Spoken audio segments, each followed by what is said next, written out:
दोस्तों, कैसे आप सब? अच्छे ही होंगे। हम धीरे धीरे अपने आगे टॉपिक की ओर बढ़ रहे हैं। धीरे धीरे हमारी जानकारियां अग्रसित की ओर हैं। जानने की इच्छा जो हमारी बढ़ रही है सिविल इंजीनियरिंग में, वो भी हम अंदर से इंटरेस्ट आते जा रहे हैं, सीखते जा रहे हैं, समझते जा रहे हैं। इसी स्टेप में हम धीरे धीरे इंट्रोडक्शन पढ़े थे, उनको समझे थे। ठीक है, बिल्डिंग कंस्ट्रक्शन में। अब उसके बाद आज हम पढ़ेंगे कि हर चीज तो ईंट के बारे में पढ़े, स्टोन के बारे में पढ़े, सबके बारे में हम पढ़े थे। आज उन्हीं को हम इकट्ठा करके मसाले के साथ हम कैसे जोड़ते हैं, जिसको हम मेशनरी कहते हैं। ठीक है, हिंदी में उसको हम चिनाई कहते हैं। तो आज हम स्टोन की मेशनरी कैसे होती है, ब्रिक की मेशनरी कैसे होती है, कौन कौन से टूल यूज होते हैं, किस किस टाइप के होती है, ठीक है, कहाँ पे कैसे यूज की जाती है, हाँ, स्टोन की ड्रेसिंग कैसे होता है, मतलब हर एक चीज, जो भी सारी चीजें हैं बारीकी से उसको आज हम देखेंगे। क्या चीजें पूछी जाती हैं, क्या इंपॉर्टेंट होता है, उसी समझाते समय ही आज तक आप में दिक्कत ये थी कि आप इतना सीरियस होके चीजों को पढ़ते थे कि नहीं बस इतना गौर से पढ़िए कि ये इसमें से चीजें आ ही जाएंगी, लेकिन ऐसा नहीं है। इतना समझ के पढ़िए, इतना समझ के पढ़िए कोई भी चीज की काम जो भी हमें एग्जाम क्रैक करना वो तो हो, लेकिन उसके बाद भी हमें जब कहीं पे कोई काम देख रहे हैं तो वो बता सकें ये सही है, ये गलत है, ये सब सारी चीजें तो समझ के पढ़ना बहुत आवश्यक है। ठीक है, तो आइए हम धीरे धीरे अपनी इसमें चलते हैं।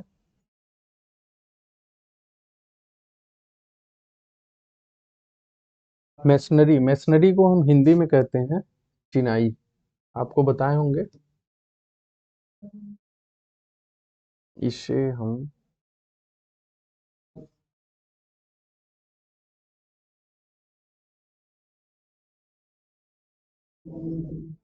चिनाई बोलते हैं। ठीक है,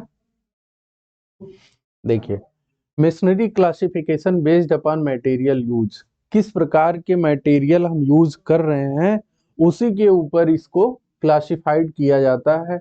जैसे स्टोन मेसनरी, पत्थर की चिनाई कर रहे हैं तो उसको क्या बोलेंगे, स्टोन मेसनरी। ब्रिक की चिनाई कर रहे हैं तो क्या बोलेंगे, ब्रिक मेसनरी। और दोनों का कंपोजिट कर रहे हैं तो क्या बोलेंगे, कंपोजिट चिनाई। Reinforce brick masonry, hollow concrete block masonry, load bearing wall tile masonry. तो ये आपके क्या है, जॉन जिस हम क्या करते हैं, जिस मटेरियल को यूज करते हैं उसी के बेस पे उस चिनाई का नाम पड़ जाता है। ठीक है, उसी के बेस पे उसका क्या होता है, उस मेशनरी का नाम पड़ जाता है। ओके, देखिए, स्टोन मेशनरी हम स्टार्ट करते हैं। स्टोन मेशनरी होता क्या क्या है। पहला होता है जॉइंट इन स्टोन मेशनरी, की मेशनरी करते समय, चिनाई करते समय, दीवार को उठाते समय, किसकी दीवार, स्टोन की दीवार, इनको उठाते समय कौन कौन से जॉइंट आते हैं या आ सकते हैं और कैसे उन जॉइंट को हम एक दूसरे के साथ जोड़ते हैं। ठीक है, अलग अलग पत्थर को, इन सब के बारे में हम यहाँ पे देखेंगे। तो यहाँ पे लिखा हुआ है जॉइंट इन स्टोन मेसनरी। पहला जॉइंट आता है बट जॉइंट। ठीक है, बट जॉइंट क्या होता है कि दो पत्थरों को आपस में क्या करते हैं, एक दूसरे से सटा के इसमें हम क्या करते हैं, मोटार, इसमें हम क्या करते हैं, मोटार फिल कर देते हैं। ठीक, तो ये क्या कहलाता है, बट मेसनरी। लिखा है placing two stone side by side, एक दूसरे के साइड से, जिधर का हमारा प्लेन क्या हो, बराबर हो, ठीक है, पैरेलल हो, तो उस साइड से हम सटा के उसमें क्या कर देते हैं, मसाला भर देते हैं। या जहां पे हमें केवल बाउंड्री करना होता है वहां पे हम केवल ऐसे भी रख सकते हैं। ठीक ना। दूसरा आता है जॉगल ज्वाइंट। ठीक, to prevent sliding along the side joint. ठीक है, ये क्या करता है, ये प्रिवेंट करता है स्लाइडिंग के लिए, मतलब कोई चीज रखी है, ठीक, तो वो स्लाइड ना हो जाए, आगे पीछे वो क्या हो, स्लाइड ना हो जाए। ठीक, तो उनके लिए ये क्या होता है, जॉगल का काम करता है। जॉगल मतलब आप कह सकते हैं, जॉगल को हम हिंदी में कहते हैं बालक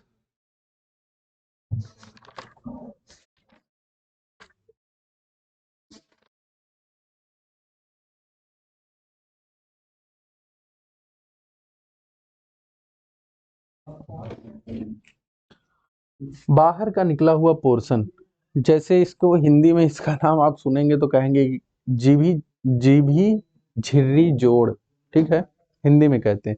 जीभी मतलब जीभ की तरह बाहर निकला हुआ एक जोड़ रहता है, बाहर निकला हुआ एक स्टोन रहता है, उसी को क्या करते हैं, दूसरे स्टोन में क्या करते हैं, फिट कर देते हैं।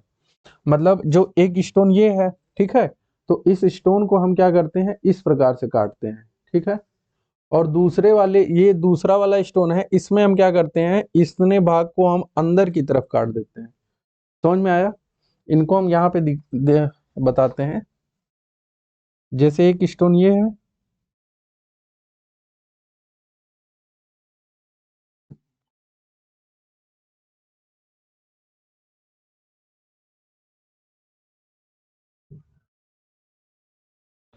और दूसरे वाले स्टोन में हम क्या करते हैं, इस तरफ बाहर की तरफ हम ज्वाइंट निकाल देते हैं, ठीक है। अब जब इसको रखेंगे, ठीक है, अब जब इसको रखेंगे तो ये इसमें क्या होगा, ज्वाइंट हो जाएगा, ठीक है। वही चीज यहाँ पे दिखाया है कि अलग अलग स्टोन है, ठीक, और इनको क्या बोला गया है, जोगल। जोगल मतलब जिब्भी झिर्री जोड़ होता है, मतलब जीभ की तरह बाहर निकला रहता है, ठीक है। फिर आता है cramp joint. Hole are made in adjacent stone are cramp and is fill in it. Cramp is made up to non corrosive metal, मतलब जिसमें जंग न लगा, जिसमें जंग न लग पाए, और उस मेटल का हम क्या करते हैं, क्रैम्प बनाते हैं, ठीक है। ये क्रैम्प एक नॉन फेरस मटेरियल, जिसमें हम क्या होता है, नॉन कोरोजी, उसमें गुण होते हैं, ठीक ना। तो इसको हम क्या करते हैं, यहाँ पे लगाया, ये जॉइंट है अलग अलग पत्थर के, इनको हम क्या करते हैं, आपस में यहाँ पे ला के रख के इसको हम अंदर की तरफ क्या करते हैं, बेंड कर देते हैं। बेंड करने के बाद ये पूरा का पूरा चीज हम क्या करते हैं, फील कर देते हैं, ठीक ना। समझ गए आप? ओके।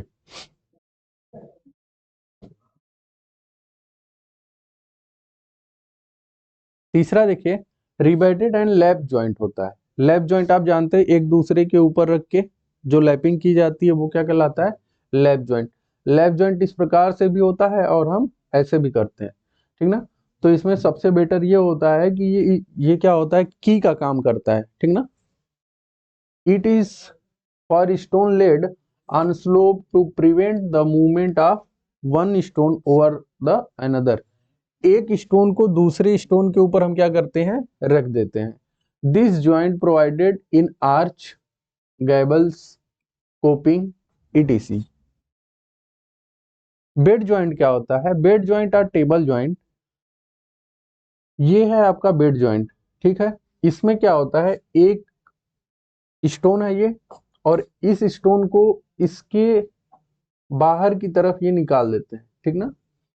और इसमें दूसरे वाली स्टोन, ये दूसरे वाली स्टोन में क्या करते हैं, अंदर की तरफ कटिंग कर देते हैं, और इसको हम इसी में ले जाके फिट कर देते हैं। समझ गए आप? तो ये क्या कहलाता है, टेबल ज्वाइंट या बेड ज्वाइंट। इनको याद रखिएगा।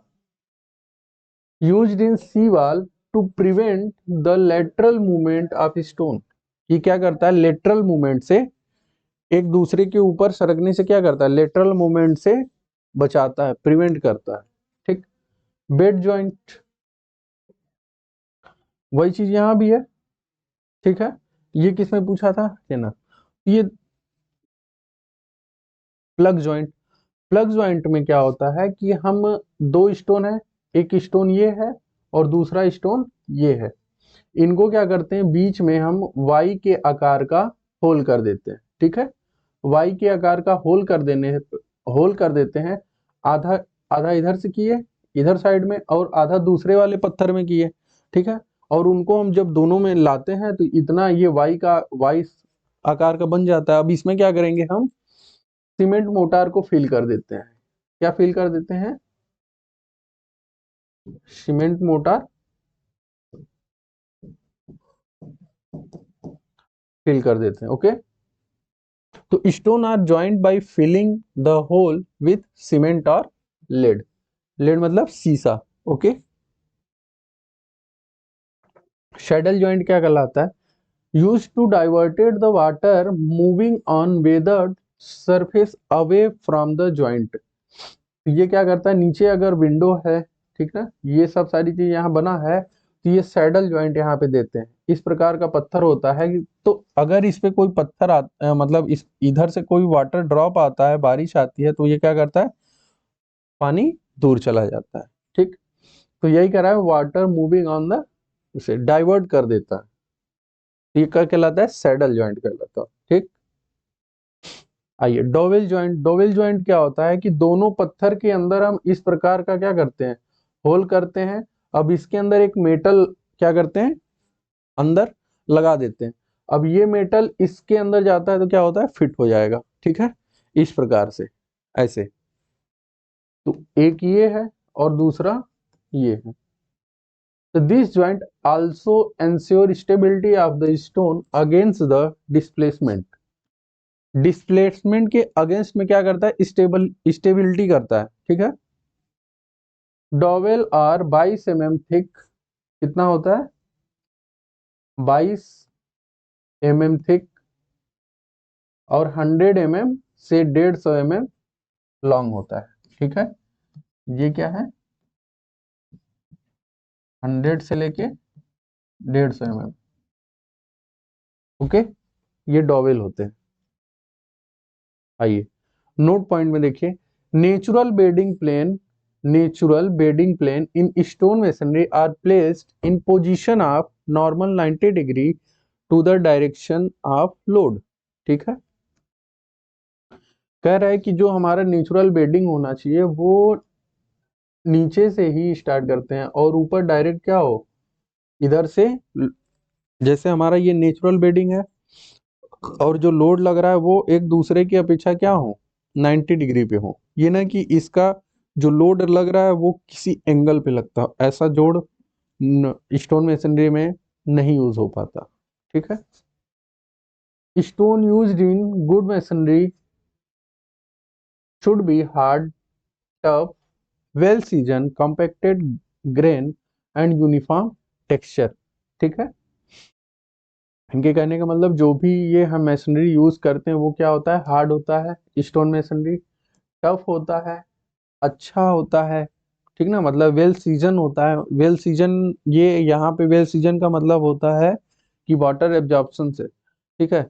वाटर एब्जॉर्प्शन किसी भी स्टोन में, जिस स्टोन को हम यूज कर रहे हैं स्टोन मेसनरी में, वो 5% से ज्यादा उसका वाटर एब्जॉर्प्शन नहीं होना चाहिए। ठीक। तब हम जाके मानेंगे कि इस स्टोन को हम यूज कर सकते हैं। ठीक है।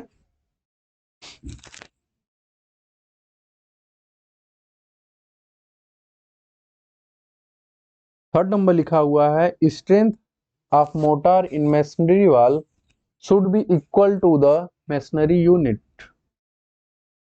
ठीक। Mortar are tested for crushing strength. ठीक है। और दूसरी चीज ये है कि अगर हम कोई भी स्टोन अगर यूज कर रहे हैं, जैसे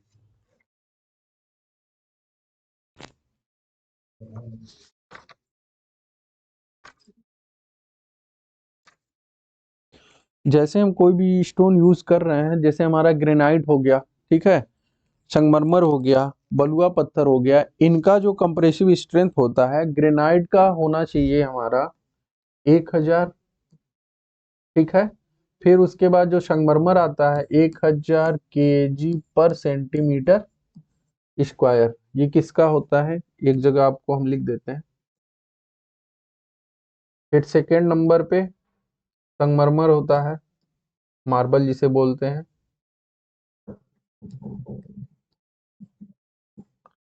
वो होता है 500 kg/cm स्क्वायर। ये तीन प्रकार के ही मैक्सिमम यूज करते हैं। ठीक है। फिर उसके बाद जो आता है सैंड स्टोन आता है।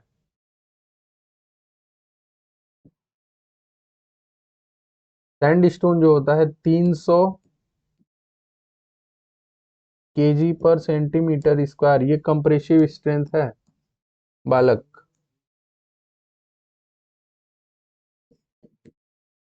ये ग्रेनाइट है। पहला ग्रेनाइट, दूसरा संगमरमर, तीसरा सैंडस्टोन। ठीक है, इनका कंप्रेसिव स्ट्रेंथ कितना होना चाहिए? अगर हम किसी अपने सिविल इंजीनियरिंग स्ट्रक्चर में यूज कर रहे हैं तो 1000 से इससे कम नहीं होना चाहिए, संगमरमर का 500 kg से कम नहीं होना चाहिए, और सैंडस्टोन का 300 kg पर सेंटीमीटर स्क्वायर से कम नहीं होना चाहिए। ओके, क्रशिंग स्ट्रेंथ वही चीजें यहाँ पे हम आपको बता दिए। Facing and backing of the wall should be well bound by through stone. कह रहा है कि जो फेसिंग और बैकिंग होता है ऑफ द वॉल में शुड भी क्या होना चाहिए? वेल बाउंड होना चाहिए। किसके द्वारा? थ्रो स्टोन के द्वारा। अब इनमें हमें तीन चीजें मिली हैं। पहला फेसिंग क्या होता है, इनको जानेंगे। दूसरा बैकिंग क्या होता है, इनको जानेंगे। और लास्ट में दिया है ट्रफ स्टोन, जिसे हम हिंदी में धूर पत्थर भी बोलते हैं, तो ये क्या होता है, इनको जानेंगे। पहले हम बता दें फेसिंग। फेसिंग का मतलब ये होता है कि जो वर्टिकल स्ट्रक्चर, वर्टिकल मेंबर होते हैं, चिनाई किए हम किसी दीवार पे, मान लो हम ईंटा रखे हैं, सामने से हम देख रहे हैं, तो ये जो सामने दिख रहा है ना आपके, पूरा का पूरा जो वर्टिकल मेंबर, वर्टिकल पूरा दीवार दिख रही है सामने से, वो क्या कहलाता है? फेसिंग कहलाता है। और उसी ईंटे के जस्ट पीछे जो आप नहीं देख पा रहे हो, जो हम देख रहे हैं, ठीक है, तो ये क्या हो जाएगा? बैकिंग हो जाएगा। ठीक, और हमारे लिए बैकिंग इधर वाली चीजें हैं, और ये हवानी किसके लिए है? फेसिंग के लिए।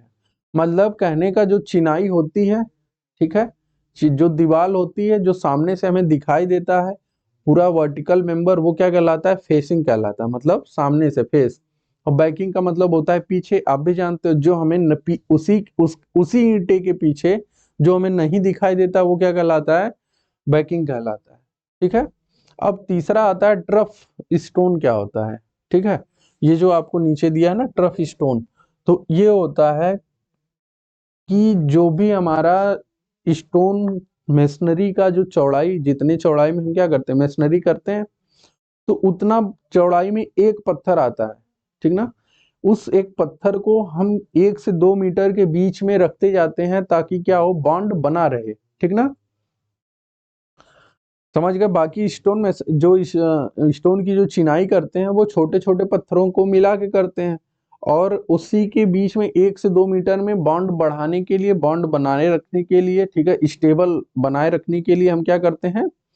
वहां पे एक मोटा सा, और जितने चौड़ाई में होता है उतना पूरा एक स्टोन मेसनरी का, उसमें क्या ट्रफ स्टोन यूज कर लेते हैं। ठीक है, तो ये वही यूज कर रहा है फेसिंग में और बैकिंग में।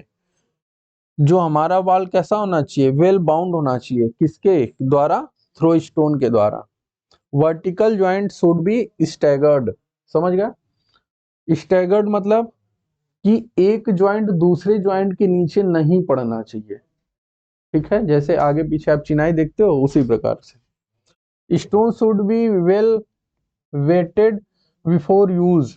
ठीक ना, स्टोन को हम यूज करने से पहले हम क्या करते हैं?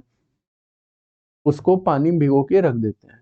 ठीक है, और ये देख लेते हैं 5% से ज्यादा नहीं होना चाहिए, और उसको हम वेल उसको क्या करते हैं? पानी से भिगो देते हैं, इसलिए कि जो सीमेंट मसाले में जो पानी रहता है, उसको क्या करे? स्टोन सोख ना पाए। और उसको लगातार हम 7 दिन तक स्टोन मेसनरी को क्या करते हैं? क्यूरिंग करते हैं, ठीक ना, तराई करते हैं, ताकि उसमें पानी की मात्राएं बराबर बनी रहे और ज्वाइंट अच्छी प्रकार हो। ठीक है, masonry should not be subjected to tensile stress। Tensile stress masonry में हम नहीं इंक्लूड करते हैं, केवल और केवल कंप्रेसिव स्ट्रेंथ को यूज करते हैं। की पॉइंट इधर देखिए, if the facing and backing of a wall are constructed with different classes of masonry और of different material, then it known as composite masonry. Okay, अगर कोई फेसिंग और banking में हम अगर ईंट की चिनाई कर रहे हैं तो ईंट की ही चिनाई, अगर स्टोन की चिनाई कर रहे हैं तो स्टोन की ही चिनाई कहलाएगी। अगर उसमें हम ब्रिक और स्टोन दोनों का चेक कर रहे हैं, तो वही कह रहा है कि बैकिंग और फेसिंग क्या कहलाएगा? कंपोजिट मैसनरी कहलाएगा। ठीक है, the edge from by the intersection of plane surface of brick are called arises. ठीक है, जो एज होता है, जो किनारा होता है, उसके लिए उसको बोल रहा है, क्या बोलते हैं उसको, एराइज बोलते हैं। The normal thickness of N expansion joint in brick wall must be more than 20 mm। जो एक्सपेंशन जॉइंट हमें छोड़ना चाहिए, एक्सपेंशन जॉइंट हम क्यों छोड़ते हैं, आपको बताए थे, थर्मल क्या करते हैं, थर्मल एक्सपेंशन के लिए। और थर्मल एक्सपेंशन होता क्या है, जैसे कहीं भी ठंडी होती है तो चीजें सिकुड़ती हैं, और गर्मी आती है तो क्या होती है, फैलती हैं। तो उनके बीच में कुछ मीटर तक हम लगभग 8 से 10 मीटर लेते हैं, उसके बाद हमें चिनाई में क्या कर देना चाहिए, एक्सपेंशन जॉइंट छोड़ना चाहिए। और एक्सपेंशन जॉइंट की जो थिकनेस होती है वो कितना, 20 mm से कम नहीं होनी चाहिए। द रिफ्लेक्शन और appearance on the surface of plaster of the pattern of joint और similar pattern in the background is called graining. ठीक है, देखने में अपीयरेंस के लिए रिफ्लेक्शन जो होता है, उनमें जो भी जॉइंट हम लगाते हैं बीच बीच में, उनमें उनको क्या कहते हैं, हम ग्रेनिंग बोलते हैं। ओके,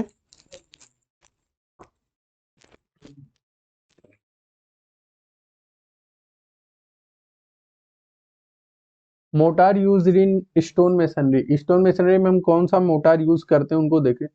एबव प्लिंथ लेवल, कुर्सी के लेवल से ऊपर जो यूज करते हैं लाइम का या सीमेंट का। और प्लिंथ के नीचे जो हमें कहाँ रहता है, ग्राउंड लेवल के अंदर रहता है, वो क्या होता है, in case of water log site, जहाँ पे पानी लगा हुआ है, जहाँ पे रिशन होता है, वहां पे हम क्या करते हैं, हाइड्रोलिक लाइम या सीमेंट मोटार विथ सुरकी यूज। ठीक ना। Classification of stone masonry, classification इसके कौन कौन से हैं, स्टोन मेसनरी कैसे कैसे बनाए जाते हैं, किस किस टाइप के बनाए जाते हैं, उन्हीं का क्लासिफिकेशन दिया है। पहला दिया है रबल मेसनरी। ठीक है, रबल मेसनरी होता है कि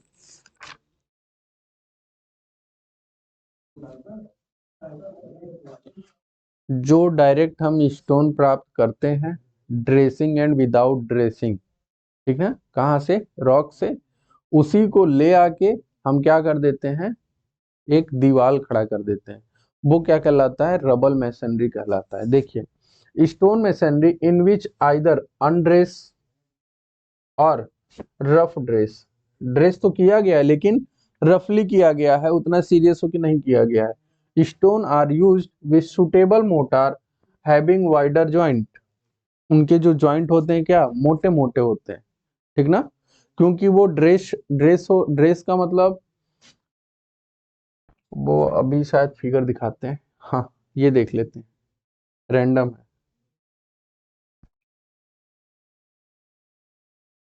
देखिए,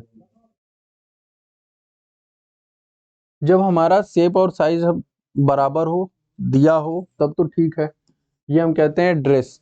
रफ ड्रेस का मतलब यही स्टोन क्या हो जाता है, ऐसे होगा, है, ऐसे होगा, मतलब किए हैं लेकिन एक शेप में नहीं है, ये होता है रफ ड्रेस। अनड्रेस का मतलब होता है कि ऐसे ऐसे पत्थर हैं, इनको इकट्ठा कर करके हम क्या करते हैं, कुछ मोटे चौड़ाई में, हाँ, और उनको स्टोन के जो हमें जैसा भी मोटार यूज कर सकते हैं वैसा हम क्या करते हैं, यूज मोटार लगा के हम क्या करते हैं, दीवार बना लेते हैं, उसकी चौड़ाई क्या होती है, मोटी होती है। Joint are not in uniform thickness, इनकी जो थिकनेस होती है यूनिफॉर्म नहीं होती है। The masonry has wide joint since stone of irregular size are used. ठीक ना, इन इसमें क्या करते हैं, इरेगुलर साइज में होता है। रैंडम रबल मेसनरी कह रहा है कि stone used in the work are hammer और सैजल ड्रेस, किससे करते हैं, इसमें हैमर से या चीजल से ड्रेस्ड करते हैं। ड्रेस मतलब इनको हम अपीयरेंस देते हैं। ठीक ना, it is the roughest and the cheapest form of stone walling, ये सबसे सस्ता होता है। ठीक ना, ये जो हम स्टोन बनाते हैं, दीवार जो स्टोन की दीवार बनाते हैं, इसमें ये रैंडम रबल मेसनरी क्या होता है, सबसे सस्ता होता है। Since stone are not of uniform shape and size, इनका जो शेप और साइज होता है वो यूनिफॉर्म नहीं होता है। ठीक। Height of stone should be, height कितना, should be greater than width and length of tail. Okay. More skill is required to make the masonry structurally stable. अगर इसको स्टेबल बनाए रखना है तो जो पहले से बनाया हो या जो जानता हो वही मिस्त्री या वही लेबर को इसमें रखना चाहिए, बनाने के लिए देना चाहिए। Masonry appearance is good, joint की थिकनेस 13 mm से ज्यादा नहीं होनी चाहिए। ठीक है। ये जो जॉइंट की थिकनेस है, जॉइंट है नहीं ये, इनकी जो थिकनेस की बात कर रहा है वो उसकी बात कर रहा है। ये कितना होना चाहिए, 13 mm। देखिए यही हम ट्रफ उसकी बात कर रहे थे कि छोट दीवार जो हम चौड़ाई में बनाए तो हैं, ठीक है, लेकिन एक दो ऐसे स्टोन करके हमने बनाया, लेकिन कुछ हाइट पे जाने के बाद, कुछ डिस्टेंस पे जाने के बाद हम क्या यूज कर लेते हैं, ट्रफ स्टोन यूज कर लेते हैं जिनकी थिकनेस पूरे चौड़ाई में एक रहती है। अब इसमें बीच बीच में हम इसको यूज करते हैं तो ये क्या होता है, स्टेबल बनाए रखता है। ठीक ना। तो इसी की हम बात कर रहे थे आपको। Dry rubble masonry, dry rubble masonry का पत्थर किसी शेप और साइज में नहीं रहेगा और हम दीवार क्या करना है, खड़ा करना है, तो वहां पे क्या करते हैं कि विदाउट मसाला लगाए हुए हम क्या करते हैं, वहां पे पत्थर को ले जाके रख देते हैं। ये कहाँ यूज किया जाता है, जहाँ पे अर्थ फिलिंग हो या कोई मिट्टी कट के या कोई स्टोन क्या हो कट के वापस रोड पे ना आ जाए, उन वहां पे हम क्या करते हैं, ये सारी चीजें लगाते हैं। तो it is cheaper than ordinary rubble masonry constructed without mortar. ठीक है।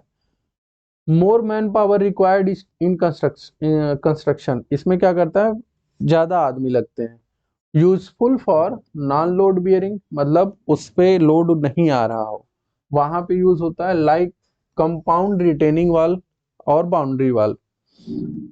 जैसे आप इनको हम अक्सर देखने को होता होगा कि जहाँ पे स्टोन ज्यादा होता है, जैसे इधर आप मिर्जापुर चित्रकूट ये सब जगहों पे जाएंगे तो खेतों में जो बाउंड्री बनाई जाती है, तो ये छोटे छोटे पत्थरों को इकट्ठा करके हम अपनी बाउंड्री क्या करते हैं, बना के अपना उसी में हम खेती करते रहते हैं। ठीक, कि मतलब हाँ इतना एरिया हमारा है, उसका कोई ज्यादा इंपॉर्टेंस नहीं होता है, बस एरिया को कवर करने के लिए होता है। ठीक। It is also used in pitching the earthen dam and the canal slope. ठीक है। कहाँ यूज किया जाता है, पिचिंग के लिए अर्थन डैम, जहाँ पे मिट्टी क्या हो, भराव वाली हो। ठीक है। और ये क्या हो, गिर मतलब मिट्टी न बह जाए, बह के नीचे ना आ जाए, उन सब जगहों पे हम क्या करते हैं, यूज करते हैं। Square rubble masonry, stone having straight bed and side are used in this type of masonry. ठीक है। The stone are usually square and broad to hammer dress और स्ट्रेट कट फिनिश, इसमें जो फिनिशिंग होती है अच्छी प्रकार की होती है। ठीक है। They are arrange in face with different irregular pattern, stone with different height and straight edge are used for uncoursed square rubble masonry. Uncoursed square rubble masonry क्या होता है, इनको देखते हैं। अनकोर्स मतलब उसमें कोई कोर्स नहीं दिया जाएगा, कोई रद्दा नहीं होता है, इरेगुलर शेप में होता है, लेकिन इसमें रद्दा होता है। ठीक ना। देखिए stone having straight bed, straight bed मतलब जो हमारी चीजें होती है क्या है, स्ट्रेट बेड सीधा होती है, एंड साइड आर्ट क्या होता है, arrange in an irregular pattern to give a good and avoid the formation of long continuous joint. हमें ज्यादा लंबा ज्वाइंट नहीं देना चाहिए वहां पे। Stone use directly obtain from the quarry, किसके लिए, अब कहाँ से हम प्राप्त करते हैं, डायरेक्टली खदान से ही हम ऐसे स्टोन को प्राप्त करते हैं। Course square rubble masonry is generally used in residential building, public building, pier and abutment for ordinary bridge. इसकी ज्वाइंट थिकनेस 10 mm से ज्यादा नहीं होनी चाहिए। फ्लिंट रबल मैसनरी, फ्लिंट आप देख लीजिए यहाँ पे, when sufficiently suitable large stone are not available, then smaller stones such as flint.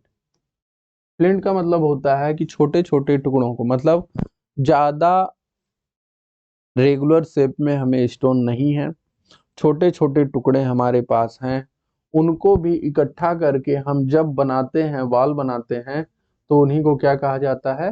Flint बोला जाता है। टुकड़ों को इकट्ठा करके जो मैसनरी बनाई जाती है स्टोन की, वही फ्लिंट रबल मैसनरी कहलाता है। ठीक है। Of varying width and thickness from 7.5 centimetre to 15 centimetre and length from 15 centimetre to 30 centimetre are used for masonry purpose. समझ गए? These are hand stone obtain from irregularly shape nodules of silica. Okay, ये छोटे छोटे पत्थरों को मिला मिला के क्या किया गया है? बनाया गया है। और बीच बीच में देखिए क्या दिया गया है? ट्रफ लेसिंग कोर्स है। ये सब किस चीज का होता है? ट्रफ का होता है, ट्रफ स्टोन। पॉलीगोनल, ये जो चीजें आपको दिखाई दे रही हैं, इनका कोई शेप नहीं है, पॉलीगोनल है। रफ पिक और closed pick. Rough hammer finish stone of different shape and size are used in the facing to form different irregular polygonal shape. Stone are bedded in position to show face joint running irregularly in all direction. ठीक है, हर चारों तरफ ऐसा ही दिखेगा। ठीक है। एस्लर masonry क्या कहलाता है? ये देखिए पूछा गया UP PCL JE. A stone masonry in which finely dressed stone with extremely fine bed। ये क्या होता है? फाइनली ड्रेस्ड स्टोन होता है, मतलब इनको हम अच्छे से क्या करते हैं? मतलब ड्रेसिंग करते हैं। ठीक है, अच्छा शेप देते हैं, मतलब उनका कोई कोई लेंथ होगा, कोई विड्थ होगा, वो फिक्स होगा। इस प्रकार से जो हम बनाते हैं स्टोन मैसनरी, उसको हम एस्लर मैसनरी कहते हैं। ओके, इनको हम किससे करते हैं? सीमेंट या लाइम मोटार से यूज करते हैं। It have architectural importance that provide smooth appearance. This is used for heavy structure arch. Okay, architectural building, high piers, bridge, abutment. Okay, इन सब जगहों पे हम इनको क्या करते हैं? यूज करते हैं, देखने में अच्छे लगते हैं। वाकई में एक्चुअल में कहा जाए तो इन पत्थरों को जो बिल्डिंग बनाने में यूज किया जाता है वो एस्लर मैसनरी कहलाता है। This type of masonry much costly as it required dressing of stone. जिस हिसाब से आपको रिक्वायर्ड रहेगा उस हिसाब से उसकी ड्रेसिंग भी की जाती है, इसलिए यह महंगा पड़ता है। The height of stone varies, कितना होता है? 25 to 30 सेंटीमीटर इसकी हाइट होती है। ओके, फर्स्ट आता है ashlar fine masonry. All stone have same size and stone are fine tooled on all bed and side joint. मतलब जिधर से भी देखेंगे वो फाइन होगा, अच्छा होगा, देखने में एक ही शेप और साइज में होगा। Okay, and the face are render perfectly for any stone. कोई भी स्टोन, उसकी हाइट 30 सेंटीमीटर से ज्यादा नहीं होनी चाहिए। Height of stone is not greater than width and length. ठीक है, 2 से 3 times height. Bed and side joint होता है 3 mm से ज्यादा। ठीक है। एस्लर रफ टूल्ड मैसनरी, ये क्या होता है? ये देखिए रफ एरिया है, मतलब खुरदुरा है। ठीक ना, इन्हीं को हम बोलते हैं ashlar rough tooled masonry. Expose face of stone has rough and uneven but corner and side are perfect dress. लेकिन ये देखिए साइड जो है और इनके जो कार्नर होंगे इस ऐसे घुमा जब होगा वो भी क्या होगा, अच्छा परफेक्ट होगा। ठीक है। ज्वाइंट थिकनेस 6 mm से ज़्यादा नहीं होनी चाहिए। ये जो थिकनेस आपको दे रखी है ज्वाइंट थिकनेस, इसी को बोलते हैं joint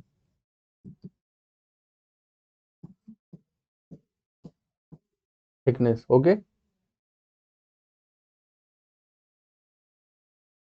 एस्लर chamfered masonry dressing and surface are same as above, but edge around the exposed face of stone is chamfered at 45 degree। ठीक।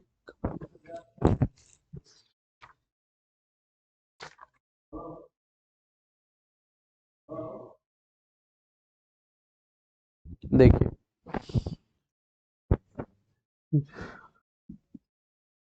the depth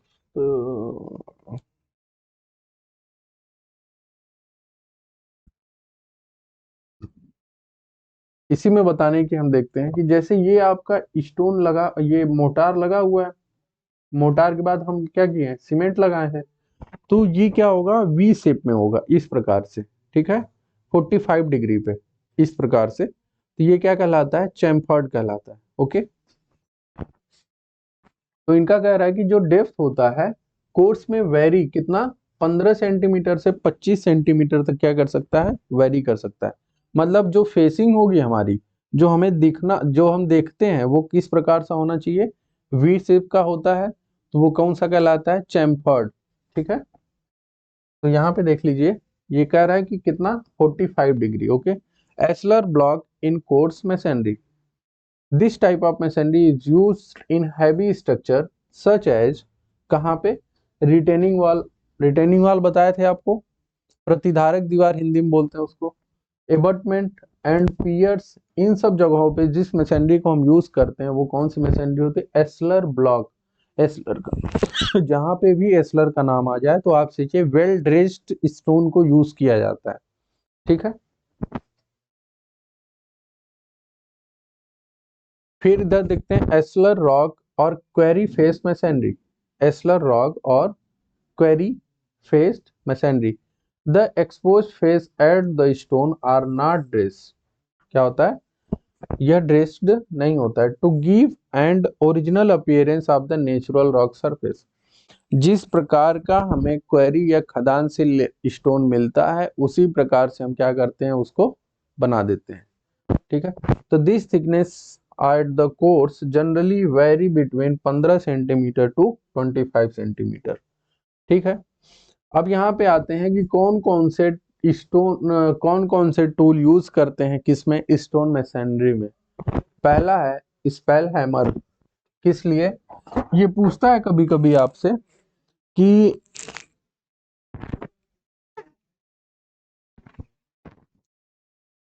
used for rough dressing of stone, तो आप option में spell hammer दिया रहेगा तो आप इसको टिक कर सकते हैं। तो एक बार इनको हम नॉर्मली देख लेते हैं। स्पेल हैमर क्या यूज करता है, रफ ड्रेसिंग के लिए यूज किया जाता है। ठीक है। फिर उसके बाद स्क्रैबलिंग हैमर कब यूज किया जाता है, इरेगुलर के लिए, ब्रशिंग। ठीक है, ब्रशिंग। फिर उसके बाद हम मैश हैमर का यूज कब करते हैं, रफ ड्रेसिंग के लिए। ठीक है। फिर वॉलर हैमर का यूज कब करते हैं, रिमूविंग स्पॉल्स के लिए। ठीक ना। गैड का कब यूज करते हैं, यूज्ड ऑफ स्प्लिट स्टोन के लिए। स्प्लिट स्टोन का मतलब हम उसको क्या करते हैं, मारते हैं। ठीक।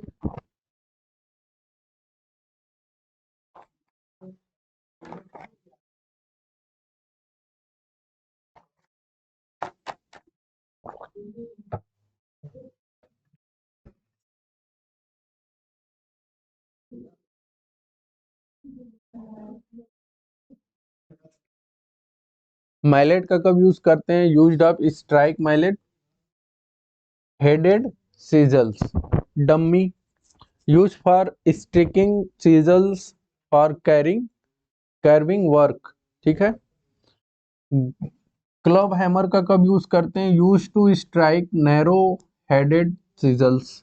ड्रैग का कब यूज करते हैं? Use to cut spot finish, ठीक है, मतलब स्पॉट जगह जगह पे जब हमें क्या करना, होल करना हो तो हम इसका यूज करते हैं, ठीक है। Cross cut saw, okay, use to cut hard stone, hard stone जब उनको काटना होता है उसके लिए हम क्या करते हैं, क्रॉस कट सॉ का यूज करते हैं। Frame saw, cut large block of stone, ठीक है, ब्लॉक में उसको अगर काटना है उसके लिए हम फ्रेम सॉ का यूज करते हैं। Pitching tool, use to make stone of required size, जिस साइज में हमें चाहिए उसको हम क्या करते हैं, पिचिंग टूल का यूज करते हैं। Square, use to set edge of right angle, मतलब कोई भी किनारा अगर राइट एंगल 90 डिग्री पे चाहिए एक्यूरेट शेप में, जिस प्रकार का ब्रिक होता है, तो उसके लिए हम क्या करते हैं, स्क्वायर यूज करते हैं। बूस्टर क्या होता है? Use to cut soft stone, तो इनसे हम कट सॉफ्ट स्टोन, मतलब अच्छा मुलायम ये स्टोन प्राप्त करने के लिए हम किसका यूज करते हैं? बूस्टर का यूज करते हैं। पंच, यूज्ड फॉर रफ ड्रेसिंग, किसके लिए? रफ ड्रेसिंग के लिए यूज किया जाता है। Point, used for rough dressing of hard stone, ठीक है। Cog, used to dress stone for cornice, string course etc। Bow tool, nicker क्या होता है? Use to form scissor lines on stone surface, ठीक है। Wood handle chisels, use for dress soft stone. Claw chisels, use dress hard stone, use dress hard stone, ठीक है, use for fine dressing, ठीक है। फिर उसके बाद हैंड सॉ क्या होता है? Cuts of stone. चलिए, ये था हमारा स्टोन मेसनरी। स्टोन मेसनरी क्या होता है, क्या क्लासिफिकेशन होते हैं, कौन कौन से टूल होते हैं, किस किस टाइप के मैसनरी होते हैं, ये सब सारी चीजें हमने पढ़ी। अब हम आते हैं ब्रिक मैसनरी पे, ठीक है। ब्रिक मैसनरी, ब्रिक चिनाई क्या होता है, जो जो चीजें उसमें पढ़े उसी टाइप में सेम चीजें हम इसमें पढ़ते हैं। कौन कौन से बॉन्ड होते हैं, कौन कौन सी क्या क्या चीजें होती हैं, उन सब सारी चीजों को हम यहाँ पे देखेंगे, ठीक है। तो पहले जब ब्रिक नहीं आती थी तो स्टोन बनता था, ठीक है। स्टोन, स्टोन के बाद हम ब्रिक एक ऑप्शन खोज लिए। अब ब्रिक के बाद अब कोई ऑप्शन हमें नहीं मिल रहा है कि हम किस प्रकार की चिनाई करें, लेकिन अब धीरे धीरे आरसीसी की वॉल बनाई जा रही है, या आरसीसी जो पीसीसी होता है उसका ब्लॉक बनाया जा रहा है, मतलब धीरे धीरे अब इनका भी ऑप्शन आने लगा, ठीक है। पहले नहीं आता था इसलिए मैक्सिमम हम क्या करते थे, इन्हीं को यूज करते थे। तो अभी उनके बारे में ज़्यादा मार्केट में चीज़ें नहीं हैं, इसलिए उनको हम नहीं पढ़ रहे हैं, नहीं जानना चाहते हैं। लेकिन जो चीज़ें पूछी जाती हैं, जो आती हैं, जो यूज होती हैं, इसलिए हम स्टोन और मैसनरी में स्टोन मैसनरी और ब्रिक मैसनरी केवल पढ़ेंगे, जानेंगे, समझेंगे, ठीक है। तो आइए देखते हैं ब्रिक मैसनरी होता क्या है।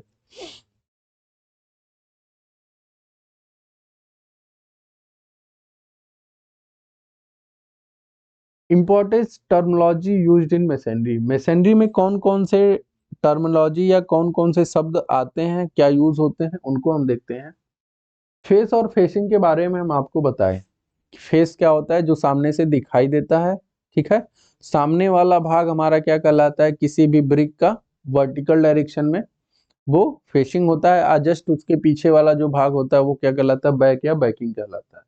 तो देखिए, outer or exposed front face, बाहरी वाला भाग या सामने वाला भाग of the wall is called face, and जो and material used on face is called facing. Face क्या होता है? जो बाहर वाला भाग होता है वो क्या कहलाता है? फेस कहलाता है, और जिस मटेरियल का बना होता है वो क्या कहलाता है? फेसिंग कहलाता है, ठीक है। बैक और बैकिंग, इंटरनल और बैक सरफेस, इंटरनल मतलब पीछे वाला या अंदर वाला जो सरफेस होता है वॉल का वो क्या कहलाता है? बैक कहलाएगा। और मटेरियल यूज्ड, जो मटेरियल हम यूज करते हैं उसको हम क्या कहेंगे? बैकिंग कहेंगे, ठीक है। चलिए, हर्टिंग और फिलिंग क्या कहलाता है? तो it is the internal portion between face and back. Face और बैक के बीच में जो इंटरनल पोर्शन रहता है वो क्या कहलाता है? हर्टिंग कहलाता है या फीलिंग कहलाता है। ठीक। Small small pieces of chips of stone. Small pieces या चिप्स ऑफ स्टोन, छोटे छोटे चिप्स के नुमा जो स्टोन होते हैं उसे क्या कहते हैं? स्पॉल बोलते हैं। फ्रिजी क्या कहलाता है? Course of stone masonry provide just below the कॉर्निस। कॉर्निस के जस्ट नीचे जो हम स्टोन मेसनरी प्रोवाइड करते हैं वो क्या कहलाता है? फ्रिजी कहलाता है। जब हम इंट्रोडक्शन बिल्डिंग कंस्ट्रक्शन में जब हम इंट्रोडक्शन आपको बता रहे थे जो फिगर में, तो उसमें आपको दिखाया था कि फ्रिजी देखिए कॉर्निस के जस्ट नीचे होता है वॉल प्लेट के बाद। Provide to increase the appearance of wall. ठीक है, चलिए टेम्पलेट और बेड ब्लॉक क्या होता है इनको हम देखते हैं कि टेम्पलेट और बेड ब्लॉक किसे कहेंगे। कह रहा है कि ए स्टोन और concrete block used under a girders और beam to spread the concentrated load from roof over a large area of bearing surface। जो नीचे का जो हम जो नीचे प्रोवाइड करते हैं या जो प्रोवाइड कराते हैं उनको हम क्या बोलते हैं? बेड ब्लॉक करते हैं। नीचे का मतलब फाउंडेशन से ऊपर जो बीम वगैरह हम दे रहे हैं ना, वही क्या कहलाएगा? बेड ब्लॉक कहलाता है। जो हमारे लोड को छत से लेके धीरे धीरे पूरे लोड को क्या करता है? ट्रांसफर करता है। Intending process of living recesses in masonry into which future work can be bonded, उसे हम क्या कहेंगे? इंटेंडिंग बोलते हैं। ठीक है, कहने का मतलब आप मशीनरी बनते हुए ऐसे देखे होंगे, एक ईंटे को बाहर निकालते छोड़ देते हैं, फिर ऐसे बनाते हैं, फिर दूसरे ईंटे को बाहर निकाल के छोड़ देते हैं, फिर ऐसे बनाते हैं, तीसरे को ऐसे निकाल बाहर छोड़ देते हैं। तो बाद में जब हमें चिनाई बनानी होती है तो यहीं पे हमें क्या, हम क्या करते हैं? ज्वाइंट मिल जाता है हमें। तो इससे इस वाले भाग को जो हम छोड़ रहे हैं इस वाले भाग को क्या कहते हैं? इंटेंडिंग बोलते हैं। ठीक है। Perpend an imaginary line containing vertical joint in masonry, it is represented by a। ये जो हमारे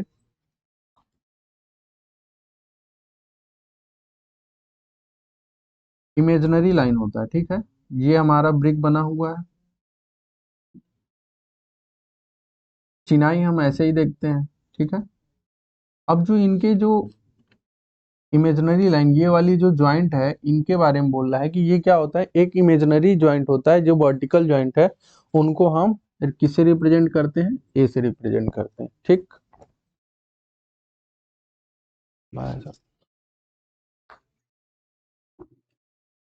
ज्वाइंट क्या होता है? इट इज जंक्शन और it is junction of two और मोर ब्रिक या स्टोन, उसे क्या कहेंगे? ज्वाइंट कहते हैं। ठीक है, जैसे एक जंक्शन हुआ, फिर उसके नीचे ब्रिक लगाते हैं, फिर उसके बाद सीमेंट, ये हमारे क्या कहलाता है? ज्वाइंट कहलाएंगे। ठीक, वो ज्वाइंट पहला बांटता है हॉरिजेंटल और दूसरा होता है वर्टिकल। ये हमारे जो भी मसाला लगेंगे इधर, मोटार जो होते हैं, एक ब्रिक रखे उसके ऊपर फिर हम क्या करते हैं? एक मोटार लगाते हैं, फिर उसके ऊपर ब्रिक रखते हैं, तो ये हमारा क्या कहलाएगा? हॉरिजेंटल।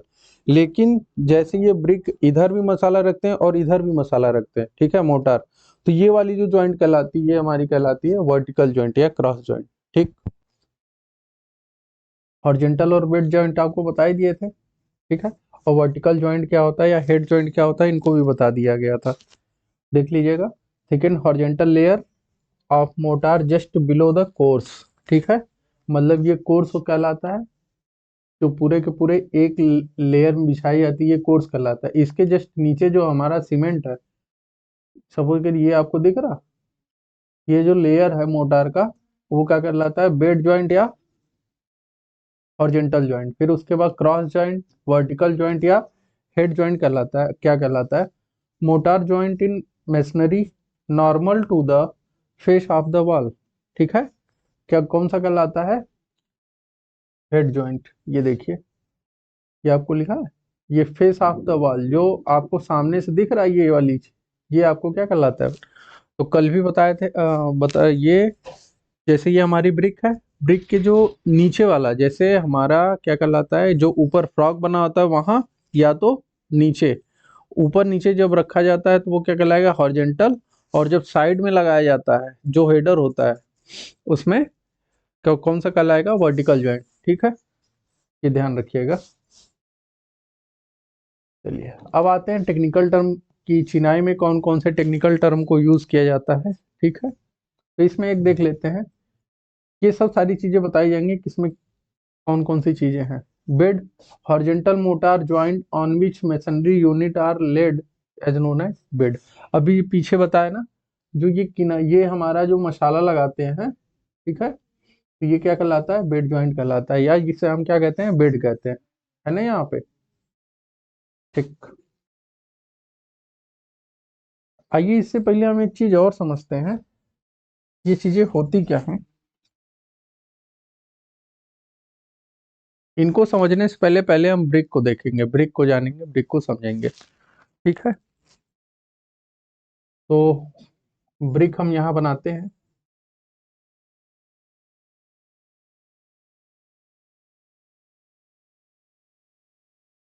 अच्छा बनेगा तो भी अच्छी बात है, अच्छा नहीं बनता है तो भी आप समझेंगे कि हम कहना क्या चाहते हैं। ठीक है,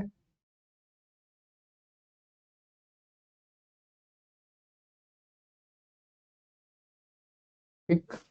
अब हमें लगता है कि शायद अच्छी दिख रहे होगी। इसकी साइज होती है विदाउट मोटर, जिसे हम नॉमिनल साइज कहते हैं। कितना होता है? 9। ठीक है, इसकी साइज कितना होता है? 9। ठीक है, और ये कितना होता है? 19। किसमें होता है? All in centimetre. ठीक है, अगर हम मोटार के साथ लेते हैं तो यही कितना हो जाएगा? 20 10 इंटू 10 हो जाता है। ठीक है, अच्छा, जो हमें सामने से जिसकी हाइट कितना हो? 9, और विड्थ कितना हो, या लेंथ हम बोल सकते हैं कितना है? 19 सेंटीमीटर जिसका होता है, उसको हम क्या कहते हैं? मतलब जो हमें इधर से दिखाई दे रहा है, हम इसको कलर करने का प्रयास करते हैं। ये जो हमें ये वाली चीजें दिखाई दे रही हैं, ठीक है, सामने से, वो क्या कहलाता है? स्ट्रेचर कहलाता है। ठीक है, अब इसी को हम यहाँ पे बना रहे हैं। ये क्या कहलाता है? स्ट्रेचर कहलाता है, जिसकी साइज 19 सेंटीमीटर और हाइट कितना होता है? 9 सेंटीमीटर। ठीक है, जब कहीं पे दीवार बनी हो, कहीं पे चिनाई किया गया हो, तो केवल अगर ये दिखाई दे रहा है, ठीक है, मतलब ये सामने वाला चीजें दिखाई दे रही हैं, तो वो क्या कहलाता है? स्ट्रेचर बॉन्ड कहलाता है। और जब पूछ दिया जाए किसी ईंटे में ये सामने वाले भाग को क्या कहते हैं, सामने वाले भाग को क्या कहते हैं, तो आप क्या बोलेंगे? स्ट्रेचर कहते हैं। और जो साइड वाला है, जो साइड से दिख रहा है, जैसे साइड वाले को हम इससे बनाते हैं, ये जो साइड से दिख रहा है, ठीक है, तो इसको हम क्या कहते हैं? हेडर बोलते हैं। क्या कहते हैं? हेडर। स्ट्रेचर को यस से, ठीक है, तो आइए इधर बना लेते हैं इसको।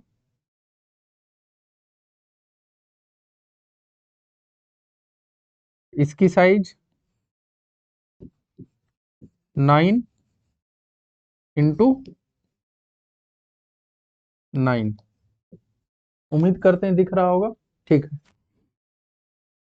तो इसको यच से प्रदर्शित करते हैं। ठीक है, जिसका नाम क्या है? इसे हेडर कहते हैं, और इसको क्या कहते हैं? स्ट्रेचर कहते हैं।